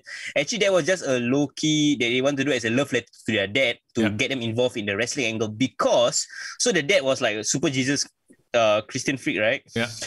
He found out that his kids were like going to like backyards, to other people's like dumpster trucks, taking mattresses and like fighting, you know. And then he said, you know what, if you are gonna wrestle, I want it to be under my supervision. At least I know where you guys are wrestling. So his dad's daytime job is he's a house painter and house builder. So the dad literally built a wrestling ring for the kids. Wow. That didn't have internet, doesn't know anything about wrestling. He figured it out. Yeah. He said that you kids are gonna help me build this ring, put in the effort to build this ring for you, and then so this ring is basically my 16th birthday gift for them. Nice. So on the 16th birthday, the youngest guy, the Nick, got the wrestling ring all set up, and basically ever since then, like as a way to thank their dad, they basically practiced on that ring, did all their moves, everything, and opened up their first backyard like wrestling promotion in their neighborhood. So all the kids came over to him. So all the wrestling dreams and everything that they achieve in wrestling, they always give it back to their dad, because the dad was the one that believed in him and helped give them the first push. Like the day they decide to highlight all that would be a great moment for them to turn face. Yep. So, but right now though, they are right where they need to be, and that's hanging out with the elite and doing all this white pea shit that they're doing. Very quickly though, Hidayah says the cord wrapped around the neck is the same as John Cena's birth. FYI, did you know that? Oh, I didn't know that. Yeah. John Cena, when you're gonna write that autobiography, bro? Hidayah, how do you know this information? Was that in I know John Cena has released 2 books recently. So was it mentioned in the book? I would love to read more about his life as well. Like his books though, aren't they like fiction books? I thought he wrote like a children's book or something like that. He wrote a children's book, but like a month back he released 2 self-help books. Oh, okay. So the books was based on his motivational quotes that he puts out on Twitter. So it's like life's lessons that he learned from wrestling. And the thing about Johnson, he's a very inspirational guy. So I would love to learn more about his life. Right. Okay. Without Total Divas. Yeah. Please, that's the best part of his life. Anyway, let's move on with the AEW card right now as we preview AEW Double or Nothing. Sting and Darby Allin versus Scorpio Sky, not Too Cold Scorpio, Scorpio Sky and Ethan Page. Okay. Sting back, and they made a point of mentioning on commentary, by the way, I don't know if you caught this. This is not a cinematic match. This is Sting's like first match in don't know how many years in an actual like wrestling ring. By the way, full crowd. Okay, you know what? I actually can't wait for the full crowd, because I know it's the pandemic and all that, but I miss the crowd so much. When I watched the UFC pay-per-view with that full crowd, Wow, I got tingles, I got chills, and it's very conflicting. I understand. Yeah, the chills might be from the COVID virus entering the body, but I really do hope like all this doesn't backfire. Like WWE announced they were back on the road as well. They're moving out of the Thunderdome once again, right? So I hope this doesn't backfire on them. I really do. Like I don't want it to backfire on them just for our entertainment's sake. You know what I mean? It's not worth it. And I think like the whole Thunderdome setup was awesome already. But if everything is cool, nothing bad happens, I'm all for it. That being said, okay, Sting, Darby Allin, Scorpio Sky, Ethan Page. Are you looking forward to this one? I am looking forward to see how Sting performs. I suspect that the match will be 80% Darby Allin getting beaten up and then Sting making the comeback. Yeah, getting thrown downstairs, smashed into barricades and shit like that. Yeah. But on the heel side, right, bro, I want to see more of Scorpio Sky's heel work because I know that he got a charisma. I know he can perform, but I kind of haven't had a chance to see a lot of his heel work. And also, I haven't seen enough of Ethan Page in Impact Wrestling to know what kind of wrestler he is. Right. If anything, obviously Sting is here to give them the rub. Give all of them the rub, both his partners and the bad guys. But if Sting and Darby win this, right, like, that's it, what? That's the end of the feud. That's the end of the story. So shouldn't Scorpio Sky and Ethan Page pick up the win here to carry this on? I still think so too, because I feel Ethan Page had that very, he had a Casino Battle Royal or whatever debut, right, at Revolution, that ladder match. But ever since then, he hasn't really had a signature victory. And I like the point that you brought up. I think the whole point of Sting being in this match is to highlight 3 up-and-coming wrestlers. And I'm happy that that Sting wants to play this role. He's not just there for the high-profile matches. He's here to build up the next generation of wrestling, and I can respect that. And okay, as far as I'm concerned, maybe they'll change things on Dynamite, which is on Friday. That means Saturday morning for us here in Singapore, right? I don't know why. Is it because of like a conflict in schedule or something? Yeah, seems like a conflict. Okay. Like some MLB or some shit. I don't know. Oh, baseball. So, but whatever it is, right? I wonder if they should just change this into a hardcore match so that Sting doesn't have to like wrestle. He can brawl with weapons. Makes more sense to me. Perhaps. But I feel like it's almost as if Sting might have requested this wrestling match as a way to prove to himself or prove to the people that he still can go. I do not know. You know how people are... Yeah. But bro, the last time he had a wrestling match, wasn't that the one at WrestleMania against Triple H? And no, the last wrestling match he had was that Night of Champions world title match with Seth Rollins, remember, where he got injured? Yeah, and it was balls. Like, even the one with Triple H before that at WrestleMania was also balls. So, like, I kind of don't want to see it. It's like Undertaker coming back. You know, it's like Undertaker. There was a point when he crossed that path where I think he should retire. Yeah. Just keep him as the mysterious guy or whatever the case may be, lah. So I'm looking forward to this only in that I morbidly want to see how Sting does, but I also kind of don't want to see it because I'm afraid that he'll, for lack of a better term, stink up his legacy, lah. That was a good one, bro. Yeah. I just hope that he doesn't take any unnecessary bumps that is too dangerous for him. I don't want him to get hurt. Bro, that's what Darby Allin is for. He will take all the bumps. Let Darby Allin die, you know. But his body can take it. But as long as Sting gets through the match, I'm happy. That's a very low bar, but okay, it is what it is, lah. Somehow, if they doing all that, they still put all these young up and comers over, then that's great. But this match to me is a big fucking question mark. Like, this could go south very quickly, or it could be a great moment for Darby Allin, Scorpio Sky, and Ethan Page. So there you go. Let's move on then. Miro versus Lance Archer with Jake the Snake Roberts doing who knows what fuck. Bro, okay. For the TNT Championship. Okay, like this whole Lance Archer arc has been a big what the fuck is going on. He went from dominating heel to I'm a face, and then like kind of heel, now he's like Lance Archer to me is a destroyer, you know? And Jake the Snake has gone from menacing old man to weird, like, what the fuck is he doing here? Still old man. But that's all the legends that they have, really, if you think about it. Tully Blanchard, Arn Anderson, all same. They're just there. They should have a old man's section of the game. You know, the AEW game. List of managers, all the old men. Yeah. They just show up, do shit all, right? I mean, it almost feels like this is coming too soon. Like, Miro just won the championship. He hasn't had many dominating wins. And all of a sudden, he's up against somebody who legitimately, like, from a visual standpoint, oh, this is going to be a great challenger, right? So I don't see Lance Archer winning, because it would do Miro very, very, very dirty after a year of dicking around with the best friends. So yeah, here's my thing. I thought the Double or Nothing was going to be a rematch for the TNT title between Darby Allin and Miro. Yeah. Because I thought that story wasn't ending yet. Or it just started. Yeah. Right? Like, I want to see Darby Allin in chase mode, but I guess they're already moving opponents on straight away. Did you see the promo that Miro cut on AEW Dynamite last week? Yes, but I don't remember much of it. I don't even remember how I felt about it. Okay. I guess I can refresh your memory. Go ahead. I honestly think Miro is super underrated on the mic. Like, I think something in him like switch on. Snap, man. Like the light switch on in him, and he has been cutting these very aggressive, very menacing promos. And he got really good one-liners, bro. Like, he got sick burns that he did on Lance Archer and Jake. Okay. Like, and he's definitely writing this shit by himself, because I don't think anyone has been able to capture his voice that well, especially in WWE as Rusev. Yeah. But he cut these two lines that I thought was like great burns. Like, I was like, oh, okay, this is Miro's wittiness that's coming through. What did he say? He was saying something to Jake the Snake, saying that, you know, if you come and touch me or come anywhere near me in this match and try to get in the way, there's no amount of yoga that can fix the shit I'm going to do to your body. Basically, I remember that DDP, right? Because the whole backstory is that Jake the Snake went to Diamond Dallas Page, DDP saved his life with his DDP yoga. Yeah, I caught that, but like, that is way too meta for most people to get. Then the other line was... because he keeps saying that Lance Archer, you like to say that everybody dies. Yeah.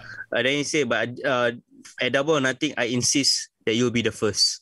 Yeah, okay, fine. Yeah, I get that as well. But once again, this feels like you're catering to a crowd that knows the product very well.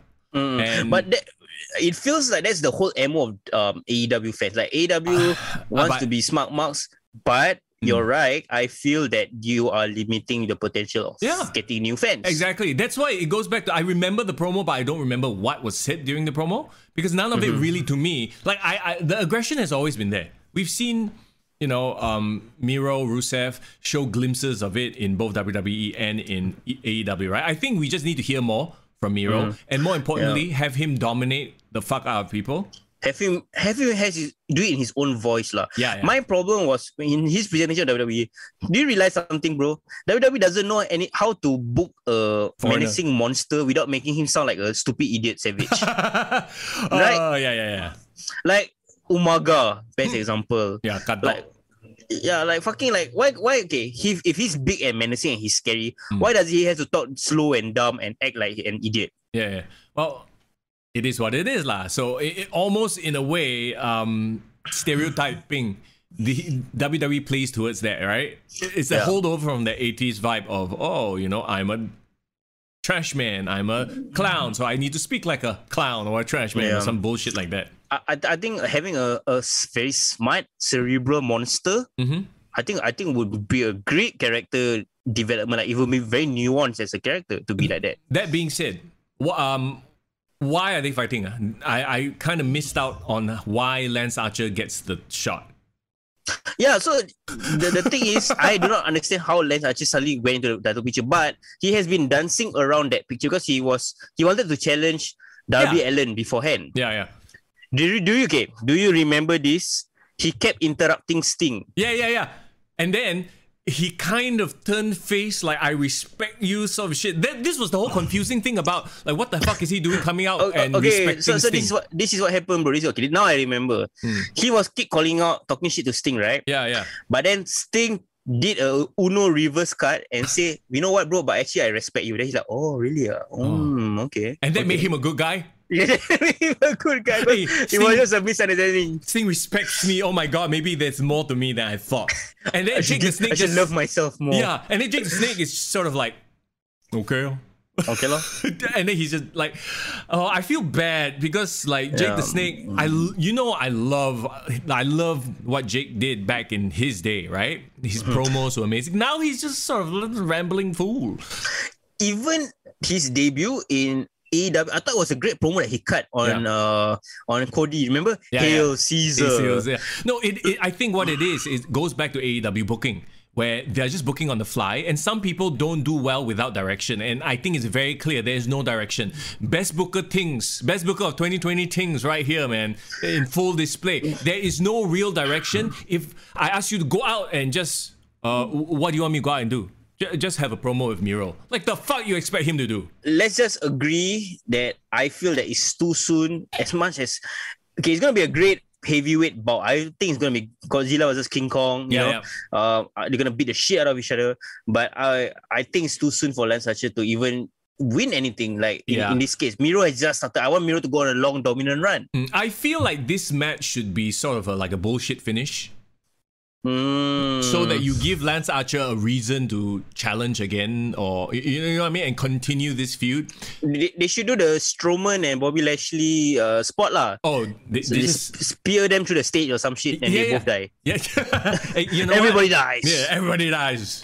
Yeah, I like that too. And then Jake the Snake just stands there. Oh, what happened? What happened? Do you want to see my snake? He sound like Gundu King like that. Hey, okay, I'm sorry, but the past couple of weeks he has been a Gundu King. He's just hanging around Lance Archer. Oh, don't. Like, as if this old fuck can hold back Lance Archer like that. Yeah, I understand. But you know what?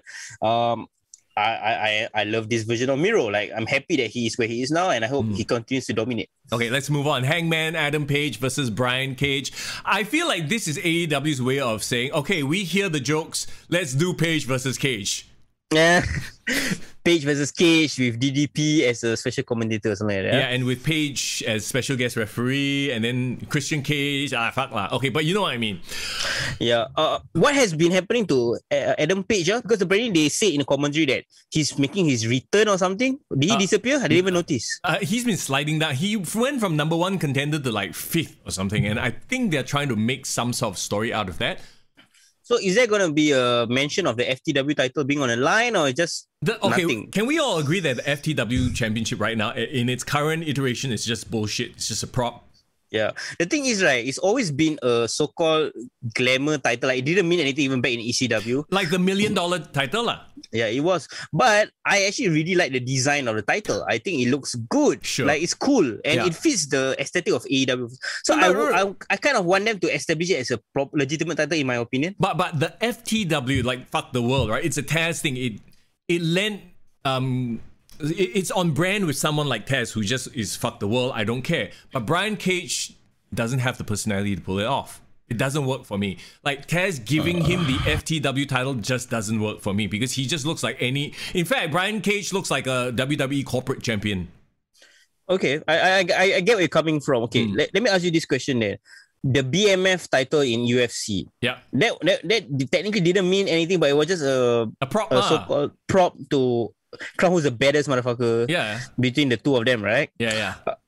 I don't mind FTW being rechristened and like repurposed as like a hardcore championship or something like a new division in AEW where, because you see, bro, AEW is suffering from too many rosters, too many members of the roster, too little things to fight for. Yeah.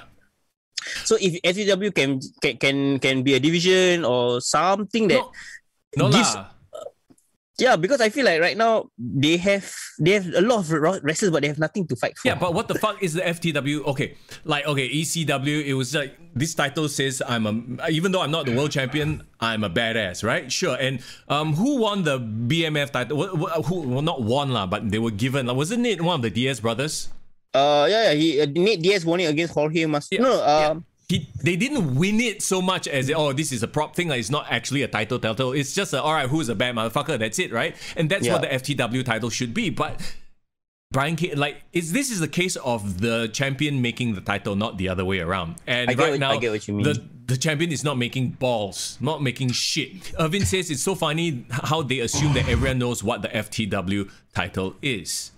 Yeah, I guess what I'm trying to say is if they can somehow create a new history with the FTW title, like a new meaning, give it a new meaning. So, okay, this is to crown the baddest motherfucker in AEW right now, or something like that. And then people can fight for each other, because I think that would be a good story. Like wrestlers want to fight for legitimacy, even even the 24/7 title means more than the FTW title at this point. Yeah, that's saying a lot. yeah. No, at least the 24/7 title has like, okay, this is a title that can be defended anytime. It's a joke gimmick title, yes, but so is the FTW title. Right now, it's literally, I give my friend this belt and that's it, and it's never on the line. It means nothing. It means absolutely nothing.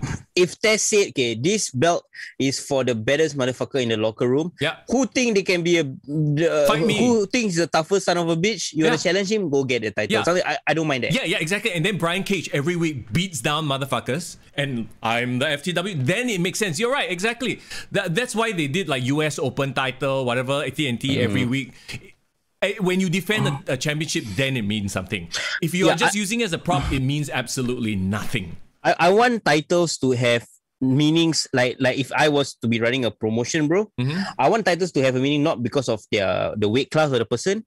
I want them to be like, okay, I'm the face of this network.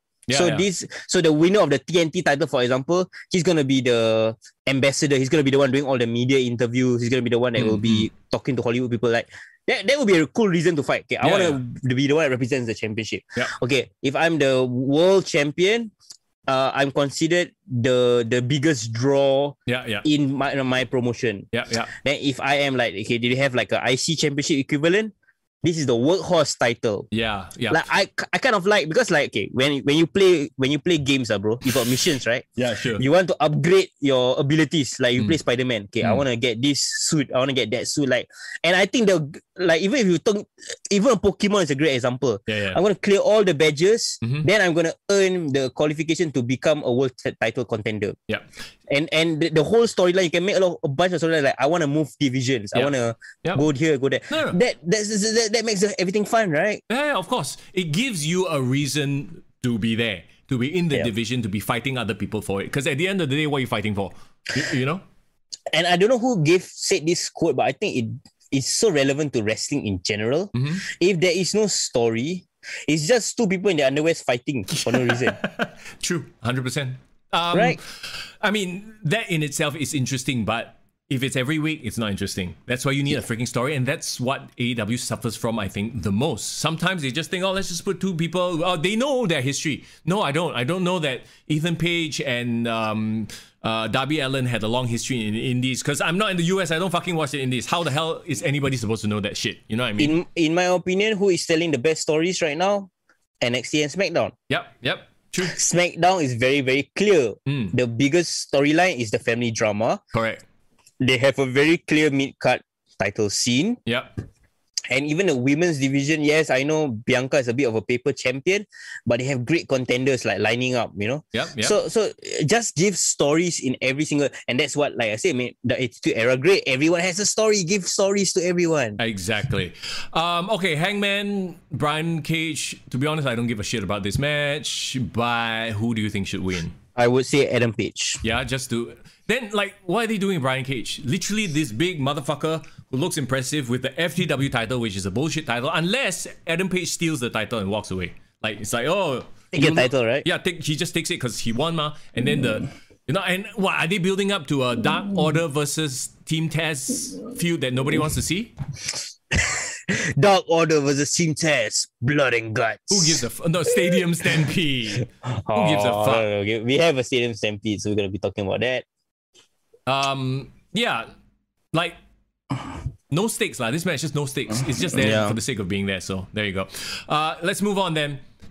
We have the big Casino Battle Royale. This is for a future World Championship match, the AEW Championship. So okay, let me just read out the names, See if anybody jumps out. Lee Johnson, Dustin Rhodes, Nick Comoroto. Who the fuck is this guy? Comoroto. Okay, he's the Nightmare Factory, the one with QT Marshall. Oh, QT Marshall. Who cares? Anthony Bowens, Max Caster, Brian Pillman Jr., Griff Garrison, Preston Vance, Colt Cabana, Evil Uno, Blade, Isaiah Cassidy, Mark Quinn, Matt Hardy. Oh, apparently he's still wrestling. Jungle Boy, Penta El Zero Miedo, Powerhouse Hobbs, Matt Sydal, and Christian Cage. Okay.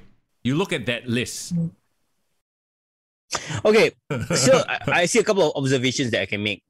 They are throwing a bunch of tag teams with nothing to do. Yep. Both members of each tag team throw them in. They are throwing a lot of young undercut people who are new. Okay, I give them credit. Okay, so they give, at least they're throwing some new people. They throwing random ass veterans who can never get a match because they got no story going for them anyway, like Dustin Rhodes. Yep. And Matt Hardy. Yeah, Matt Hardy, yeah, for sure. But I guess Matt Hardy will have his what do you call it? Private party comrades with him, so that there might be some, story of him trying to win because of numbers. But the one that catches my eye is the last name that you mentioned, bro. Of course. No, the thing is, when I looked at that list, right, I'm like, okay, Christian Cage is going to win this. Like, who the fuck else is challenging for the AEW Championship at this point? Evil Uno? Penta El Zero. Fuck off lah. Powerhouse Hobbs? QT Marshall? Oh my god. QT Marshall versus Kenny Omega. Can you imagine those headlines? Unless they decided to blow this off on a fucking episode of Dynamite, just to give us a swerve. Yeah, Christian Cage, right? I'm sure there will be a Christian Cage versus Matt Hardy moment in the Battle Royale. They would be stupid not to do that, because that's like a moment, right? Like, oh, it's Christian versus Matt Hardy. But beyond that, who else is going to win this shit? Christian Cage to win, have like a blow-off random match on a special episode of AEW. I don't think it will even lead to All In. Wow, that would suck though. Then it makes the Casino Battle Royale really mean nothing. Okay, here's the thing. There's still one to be announced. Is Samoa Joe's no-compete clause up? Can you imagine? He's the last one to show up there, like Christian Cage is like, yeah, I'm going to win. Then dun, dun, dun. Well, they can't use the same music, but you know what I mean. If Samoa Joe turns up, the entire match is worth it. Correct. If he doesn't turn up, we know Christian Cage is going to win. The match is going to be a bit of a waste of time, but I'm happy that the winner is the right winner. No, but is it too obvious? Is it like when you, like I said, when I look at it, of course Christian Cage is going to win. Is it too obvious? Are they going to swerve us? You know what? If it's too obvious and they're going to swerve us and they're going to introduce Samoa Joe, I don't mind seeing a Samoa Joe Christian rivalry for the next couple of months. Sure. No, but what if the TBA is some like indie fella nobody knows, which they've done many, many times, right? With Ethan Page was the one that, I was like, oh, okay. Yeah. But what if it's some rando, right? Like maybe, like he's kind of famous on the indies. And Nick Gage. Deathmatch. Ultimate deathmatch guy. Fuck off, don't waste people's time. You know, so yeah, this looks like a big clusterfuck just to get Christian Cage up to the title contention picture. I would say if you... Irvin says, Velveteen Dream. The Velveteen Nightmare. Must change a bit. Oh yeah, there's already one dream on this card. Okay, cannot have another dream. Yeah, that's true. Which we will get to in just a little while. So I think we both agree Christian Cage. Yep. I think we are both on the same page in this match. This is either going to be a big clusterfuck of a match where the winner is super obvious, or the TBA to be announced fella is going to like change the whole picture. Because I honestly, from the bottom of my heart, don't see anybody else winning this. But here's the thing, like I feel bad for the rest of the contestants. Yeah, they're just there to fill up numbers. Yeah. Get a payday lah. Get paid lah. Yeah, it's fine lah. They're all friend anyway, you know. So there you go. Okay, Cody, now, talking about dreams. Here we go then. For one night only, because of segregation and my wife, we have a black and white baby. The first ever biracial child in the world. Apparently. The American dream. Hey bro, your singing voice is actually not bad, bro. He's just a thank you. He's just a common man. Guys, send some love for Mr. Young's singing voice, guys. Give some thumbs up. American Dream. Actually, does he have the rights to that song? I have no idea, bro. It's going to be American Dream. Like, they have to change the tune. You know, we made this joke last week, and then halfway through, Snoop Dogg will have a remix of this song. Yeah, it's the American Dream. Yeah, what's up? Yeah, fighting for the common man. Yeah, black and white, baby. Yeah, it's doggy style. D-O-double-G. Drop it like it's hot. Drop it like it's hot. Yeah, American American, yeah. Okay, that was horrible. Bro, we just butchering his entire... Snoop D-O-double-G, what? Okay, so Anthony Ogogo is gonna win. He has to, right? He has to. Can you imagine, like, after all the pomp and circumstance, then I think Ogogo give one time liver shot, right? Then he just died. Okay. So, yeah, actually, right? I mean, Cody obviously needs to go down here. It makes no sense for Cody to come in and win this. You know, if anything, it piles all that heat onto Anthony Ogogo to beat the American dream, right? Actually, right, in some sort of sick, twisted mind that Cody is thinking, he might think that he needs to win so that he can defend America, and then it will be like celebrated like a babyface. Oh my God, really? Yeah. Then after that, when the child is born, there will be a camera in the delivery room saying that this victory is for you. The first ever biracial baby in history of the universe. Oh man, look, man, But you understand why Cody Rhodes might think that way. I think in his mind, he might think that, you know what, I need to win because I'm defending America. This could be a feel-good story. I feel like if he does that, it will really prove how incredibly full of himself he is. You know what? I'm going to vote for Cody Rhodes to win. I just want to see the reaction. You know what? Imagine the crowd. There's going to be a crowd there, remember? Yeah. The crowd completely shits on him winning, that he turns heel on the spot. No, but they won't. They won't. Because this crowd, this American crowd, loves this shit. Oh yeah, the crowd is drinking the Kool-Aid, right? Yeah, and like, you know, I cannot. I would love if the crowd just shat on it because they realize he's being like too full of himself and they like turn on him. But I don't think that's gonna happen at all. They love it. They love this shit. And well, hey, who am I to say? I'm just a kid in Singapore, you know. Like, I give you a question, Young. Would you give Cody props if this was his plan all along? To slow burn into a heel turn, because he came in as this babyface savior ambassador of TNT. He wants to change and become this corporate guy. That was his plan all along, so that he can become the most hated so-called corporate guy of AEW. Will you give him props? I would, but I don't think they thought that far. It's like me giving props to the Young Bucks for slowly changing heel. No, they didn't. They just did it on a whim because none of their booking suggests that they have had this long-term planning at all. They just realized, oh, this suits this current storyline, let's turn heel. But I would say that he has been hinting it because he has been acting like gradually into a douchebag for the longest time. I feel like he's always been a little bit into himself from the start. Feeling himself a bit, huh? Yeah, a bit too much. So we shall see. We shall see. I'm interested in this match just to see how or if he puts Anthony Ogogo over. I feel like the right thing to do would be to get completely 100% fucked by Anthony Ogogo. This is what I think should happen. He's been getting a lot of props, by the way. I see like the comments about Anthony Ogogo. Right? A lot of people is actually liking him. Yeah. Because he. Okay. What? I blame Jim Cornette for this, bro. Okay. You know what he say? What did he say? Okay.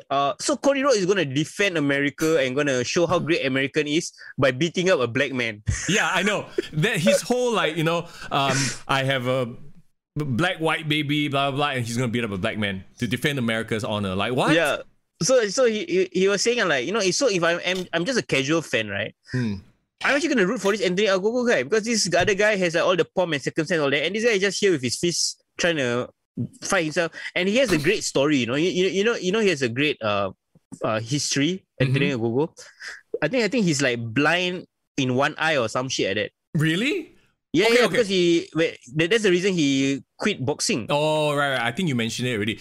See, that would be great if he were a face, but he's supposed to be an evil foreigner heel. Yeah, because Cody Rhodes want to get the babyface drop, that motherfucker. So it's like, I'm fighting against segregation. Not okay, like maybe he didn't quite say that, but you know, like, I love... It was hinted. Yeah, I love African Americans, but then he's going to beat up this African... Englishman. The line that now I remember the line that cracked me up. I can have Snoop Dogg and Lynyrd Skynyrd in my playlist. Like because this is America. Yeah. Like most of us don't have like varied playlists. Like the fuck. Okay, so yeah, the meme that they say they're gonna start chanting this at Double or Nothing. You know that the 80s song. You wake me up before you go. Yeah. Oh, I go, is it? Yeah, they're gonna start singing that song to support Eddie Go. So nice. Beat him up and turn him go. That's quite funny actually. Yeah, that's quite funny. I low-key like, if anything, yeah, you're right. What if this was Cody's plan to actually turn a go face? Well, you know what a go needs to do? Get the fuck out of the factory. Yes. Beat Cody up, blind his eye, then after that he also start wearing contact lens. I mean, okay, you know what's gonna happen? This is what I think is gonna happen. This is AEW booking, right? Anthony Ogogo is gonna win, but because of shenanigans, because of QT Marshall and his entire group, they're gonna fuck around. Cody's gonna lose. I honestly feel like Ogogo needs to go in there. This is how I would book it, Mr. Young booking. Ogogo goes in there and fucks Cody Rhodes up easily and quickly, almost squash fashion. To me, it is akin to Brock Lesnar destroying John Cena. Yeah, it was like so shocking. Yeah, I feel like this needs to be that shocking of a fight. I don't want this but this is Cody Rhodes. It's going to be a fucking 30-minute back and forth. Of course, Cody Rhodes got to fucking have Crimson Mask because somebody else will have a Crimson Mask at some point, right? I would say, I would love to see that happen. Honestly, that would be the better, ending. But like realistically, I would say that Cody Rhodes will win. He's gonna have this great big babyface underdog victory, and he thinks like it's gonna be like the best underdog victory ever, and he's gonna live up to the American dream name. He's like, I'm fighting for my fight. He will even probably cut a post-match promo and he'll start crying for no reason. And make me just vomit even more. Yeah, okay. Let's revisit this during our review episode next week, and we shall see. Oh my god, bro. Oh my god, I just cannot. Anyway, let's move on. Yes, Hikaru Shida versus Britt Baker. This one's very easy. Britt Baker needs to take the title off Hikaru Shida already. Shida hasn't done squat. Yeah, Britt Baker has been a champ in waiting for the longest time. Let's just call a spade a spade. Yep. She's the most over female wrestler in AEW, hands down. Yeah. I mean, their roster is still very thin. They're trying to build more characters, but your champion, it's like the same thing with Asuka lah. Like they don't know what to do with her. She's her only gimmick is she is Japanese. That's it. Yeah, but Britt Baker, not only is she compelling and charismatic, she has the whole her gimmick is actually kind of cool, like the fact that she's a DMD. Yeah, exactly. And then she has this sidekick rebel who's she is the most fully fleshed out character in the women's division over there on AEW. And let's not forget, she got street cred. She's a legitimate tough bitch. Tough bitch. In the most respectful way, yes. Yes, from her victory that she had. Yeah. So this only makes sense, and I wouldn't be surprised if the crowd cheered her when she wins. Yeah, because Hikaru Shida is right now cold, cold, like stone cold, and not in the stone cold way. She's like completely no heat whatsoever. Yeah, let's hope so. Because I think this will usher in a new era, and I think Britt Baker will be a very compelling heel going forward. And whoever beats her will get a massive rub. So we'll have to see who is the one next in line. Like Tenara Conti. Okay, I like her when she's hot. Yeah, personality-wise, like when you look at that roster, actually, right? Like who is next in line to face Britt Baker? I honestly don't see anybody, which is kind of scary. I mean, she's probably gonna revisit Thunder Rosa, I guess. You think so? Serena Deeb. But isn't Thunder Rosa NWA champ? I mean, not champ. Sorry, she's NWA. No, Serena Deeb is the NWA champ. Right now. Thunder Rosa is you're right, NWA roster member, but like I guess it's gonna be more of that because we talk about legitimate AEW talent, not a lot. Okay, Jade Cargill. Oh, yeah, Jade Cargill actually might give a good account of herself. But that's two heels. Because Jade Cargill has been doing the whole I don't want you to represent me, sort of thing. So I think Jade is still waiting in the wings. She needs to establish the dominance first. The problem is she's a heel, Britt Baker is a heel, so that's two heels. Red Velvet the Brandy Rhodes 2.0. That's what I call her. She's there, but I don't what is her character other than the alien girl? Oh my god, no. What if Cody Rhodes has been teaming up with Red Velvet because she reminds him of the wife, and then that's how he turns heel, right? Like he has an affair. Ooh. Okay. America. Anyway, that's his American dream. Anyway, okay, so now we have 2 more matches. I would think that the Stadium Stampede will be the final match. Like, it has to be. Even though it's not a title match. Because when I look at Kenny Omega versus Orange Cassidy versus Pac, we've talked about this ad nauseum for the past few weeks. I don't see this as a marquee end the night big blow-off match. This is just like, I don't give a shit that this match is actually even happening. Nobody here thinks that Pac or Orange Cassidy has a shot of winning. Yep. Kenny Omega wins, hands down, but it's going to be a competitive match. I think Orange Cassidy will surprise a lot of people. Yeah. No, here's the thing. Like, when I look at these people, I know that they all can go. There will be a lot of false finishes, crazy jumps and leaps from the ring, blah, blah, blah. All that. Like, a match itself is going to be a spectacular match. But in terms of a storyline or the championship, it's not going anywhere. Yeah. But I don't mind because I feel like there's more stories to tell with Kenny Omega. And you know what? He's actually a very entertaining champion. Did you see what happened last week? Was it last week? Yeah. The one where was it last week that Orange Cassidy had a concussion? Or was it the week before? I can't remember. Week before. So yeah, Kenny did talk about it. Yes. So yeah, she talked about it, right? But I think he's a great improviser. Like, I think you can tell that he's talking a lot of things off the cuff. Yeah. But he makes it really entertaining. And I think they talk about package with Lashley and MVP. Yeah. Him and Don Callis works. Yeah. I don't know if it's the Winnipeg connection or what, but they are on the same wavelength. I know what you mean. And then last week was all about like Don Callis going to Orange Cassidy, say, hey, why don't you postpone this match? Because you got concussion. And so he's trying to psycho him out of the match so that Kenny Omega can have a one-on-one. Because in a triple threat, he doesn't have to be pinned to lose his title, right? I feel like Don Callis is what Paul Heyman is to WWE. Like, Yes. I think he's that cerebral presence on the show. Yeah, that is sort of like he will break the fourth wall a lot. He will mention a lot of meta stuff, but at the same time, also he's a very skilled sort of storyteller. When he's on the screen and he's talking, I want to listen to what this fucker has to say, right? I mean, he's agree. a heel. So that being said, though, the title is not going anywhere. Nah, you're right. I agree. And I'm happy for that. Like, Kenny Omega retains in a great match. But to me, a foregone conclusion is a problem, especially when you're talking about your main event, because it's like, okay, but I guess that's not going to be. That's why I say this shouldn't be the main event. The main event should be Stadium Stampede. And the losing team has to disband. Serious? Yeah. Only Inner Circle? You're right. The Inner Circle has to disband. So I guess we're done with Kenny Omega and Don Callis and Orange Cassidy and Pac, right? Yep. Which says a lot, by the way, the fact that we don't have much to talk about. No. I mean, I'm okay because I feel like maybe I've just been conditioned by watching WWE pay-per-views recently. It's the most predictable shit ever. Backlash was fucking predictable. No, but so this is predictable, but the point is, I think this is building to the next feud, which is Christian Cage versus Kenny Omega, which is what I want to see. So that's fine. Here we go then. Pinnacle, the Pineapple, versus the Inner Circle. If Inner Circle loses, they must disband as a team forever. Okay.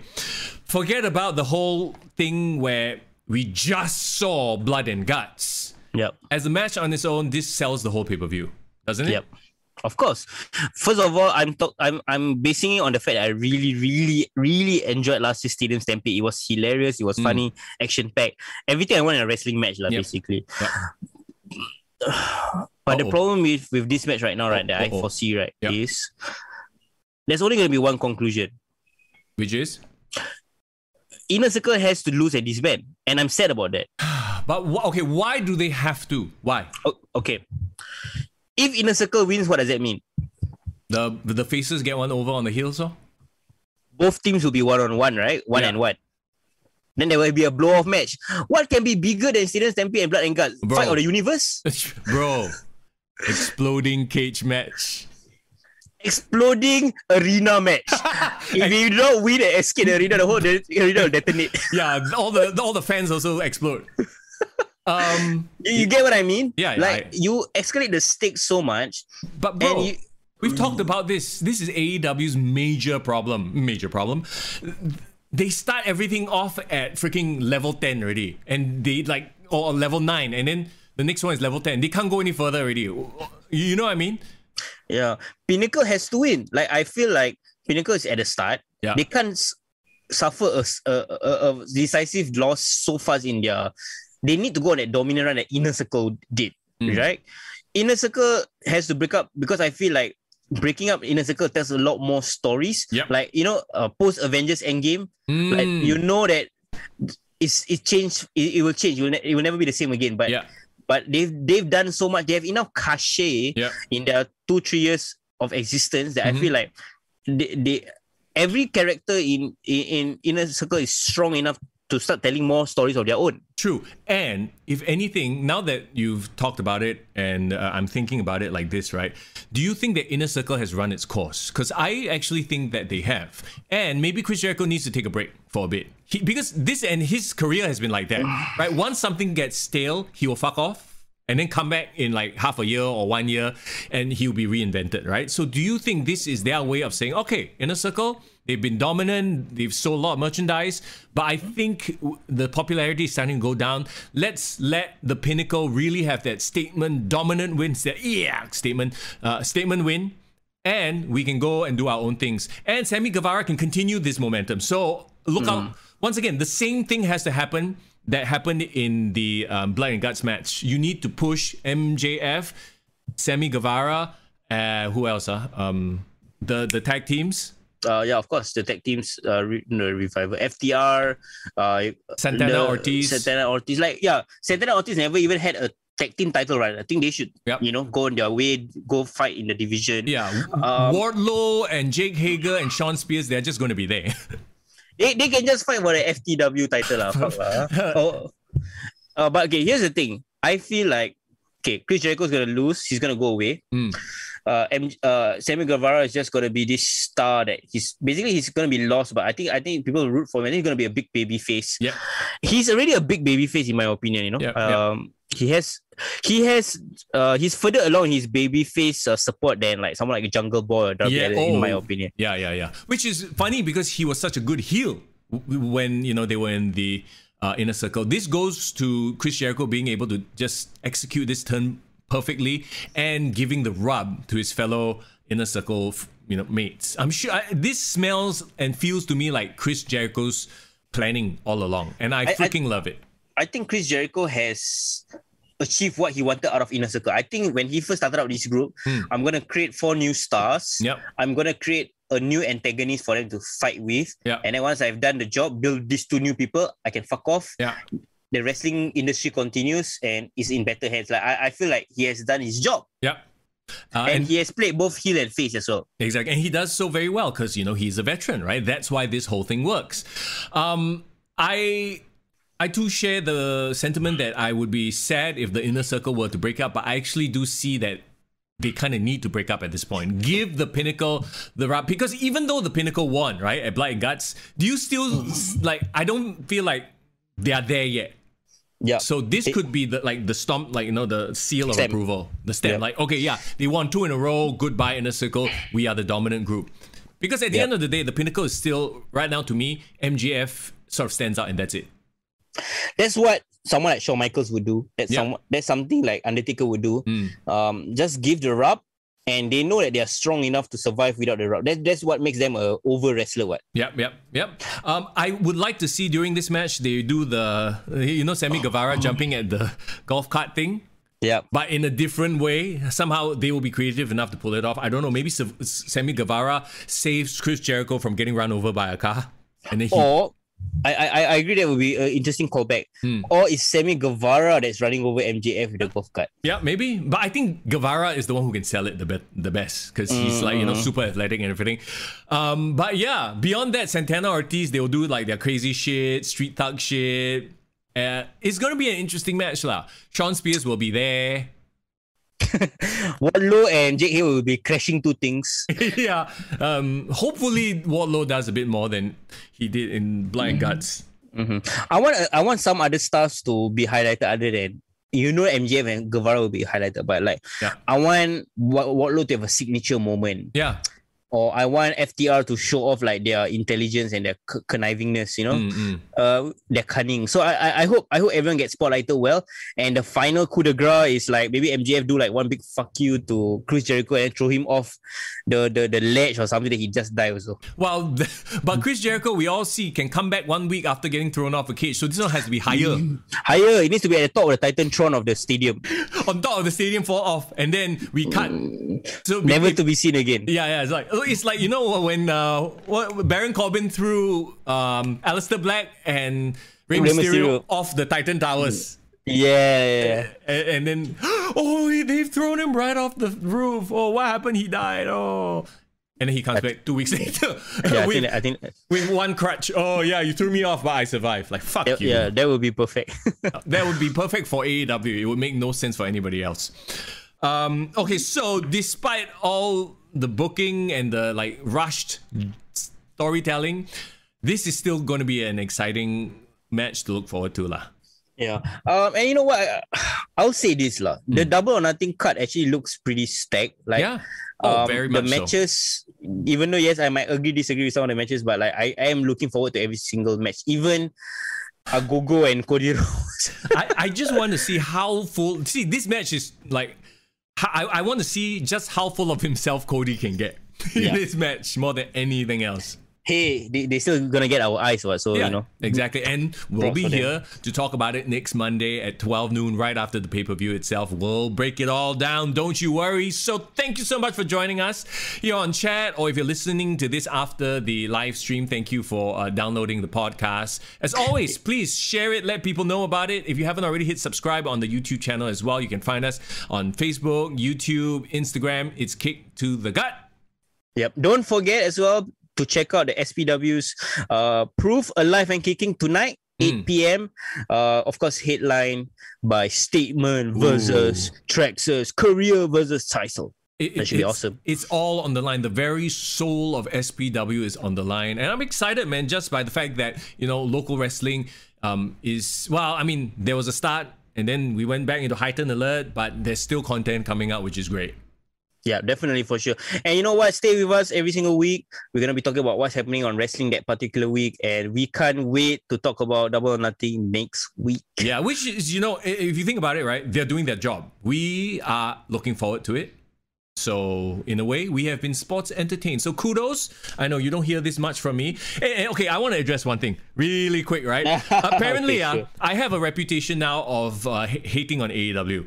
Like, I just hate AEW. Apparently, people are shocked that I watch AEW. I'm like, you think I go on this podcast and rant about AEW without watching AEW? That's some bullshit. That's some fucked up shit. The only reason I can rant about it is because I do watch it. Who are these people? Just randos on my Twitch. Sometimes they'll be like, hey, you watch AEW, man? I thought you hated it. I'm like, yeah, but I shit on it because I've watched it. Not because I blindly, like... I am a WWE fanboy, don't get me wrong, but I'm also a pro wrestling fanboy. You should tell all these randos is you are not listening to our podcast enough. Yeah. That's why you assume. Yeah. Don't assume, because you make an S out of you and me. Yeah. But you know what? That's the thing about wrestling. I think it's the one place that we can rant. Yeah. And just be completely annoying people about it because we love it. Like we love it. We own about, like, I go around, bro, like, people do not know me that well, but like, hey, you're the guy that loves wrestling, right? Sure. Or like if I'm with my musician friends, even at work, they're like, hey, you're the one that crazy about wrestling, right? But they don't have no idea like that I talk shit about wrestling or like things that piss me off. I'll talk about that. You see, I don't think it's like we are talking shit about it. Yeah, we are in a way. Sometimes we like to fuck around and make jokes about it, right? But at the end of the day, here's the thing: it's not like I only shit on AEW. Like I shit on the WWE all the time. You know? So equal opportunity shitter lah. It's the same way people shit on movies or talk about their favorite TV shows. It's just something we're passionate about, and if it doesn't make sense, we are gonna call it out, and we're not gonna just blindly sit there and say, "Oh, this makes sense." No, which is what I feel a lot of people do because they like to fall into camps. Oh, I am Team AEW. WWE is the evil empire, or the other side. And here's another thing that I want to make really, really clear. We are not shitting on the wrestlers' ability as wrestlers. Because sometimes we do when they really suck. Yes. But what I'm trying to say is like, we've been in the ring so in a way, you know, we've had a wrestling match. So I know what it takes or like how hard it is, how difficult it is to even step into the ring. That's one thing's for sure. The respect is always there. The storylines are sus. Let's be real. And production can be very sus. But also at the same time too, I feel like in this era, in 2020, 2021, you can't get away with being a shit wrestler and being in the ring. You can't. Yeah, if you're a shit wrestler, you won't be on the big leagues. That's for sure. Or you won't be on the TV shows at all. Especially with like a Raw and SmackDown, you have NXT, which is your finishing school. So you already have some standard. Like even with Bugs Bunny, Bad Bunny, like he got standard already. Yeah. So the point I'm trying to make is like, if we are TV show fans, right, we are not shitting on the acting ability of the actors. We are shitting on the storylines, like why they make this character do this, why they make the character do that. But if the wrestler is really, really good or the actor is really good, like, oh, I love his performance as this character, you know what I mean? Well, to be fair, sometimes we do shit on the acting lah. Like when Ricochet goes on the mic, I cannot take it. Bro, that's why we love it, man. We have our favorites and we have the people that we don't like. True. Okay, that being said, once again, thank you so much for watching. We'll catch you again soon. Be sure to catch SPW's big show tonight, 8 p.m. on their YouTube page. And while you're watching, go and like us on the YouTube channel as well. Yes. Please, guys, we need the support. Please like and subscribe. And also, please listen to the podcast audio version once it comes out. We try to put it out as soon as possible. Exactly. Okay? In case you came in halfway, you missed what we talked about earlier with SPW. We even had the Statement, Alexis Lee, a bunch of them, they were in the chat talking about this big match coming up, right? If you want a background to the story that's unfolding, SPW Soul is on the line. Listen to the rest of the audio. We'll put this up as soon as possible. But thank you so much for joining us. We'll see you again next week. Yeah? Right, of course. Double or Nothing review, baby. Hey, it's Mr. Young. This is your cue to say, oh no, what happened? Foreign in the building. Oh, you got lag. Wow, you lag right at the... Okay, let me pretend to be foreign. It's foreign in the building. Yeah. Okay, you don't sound like Snoop Dogg. It's foreign in the building! Take care.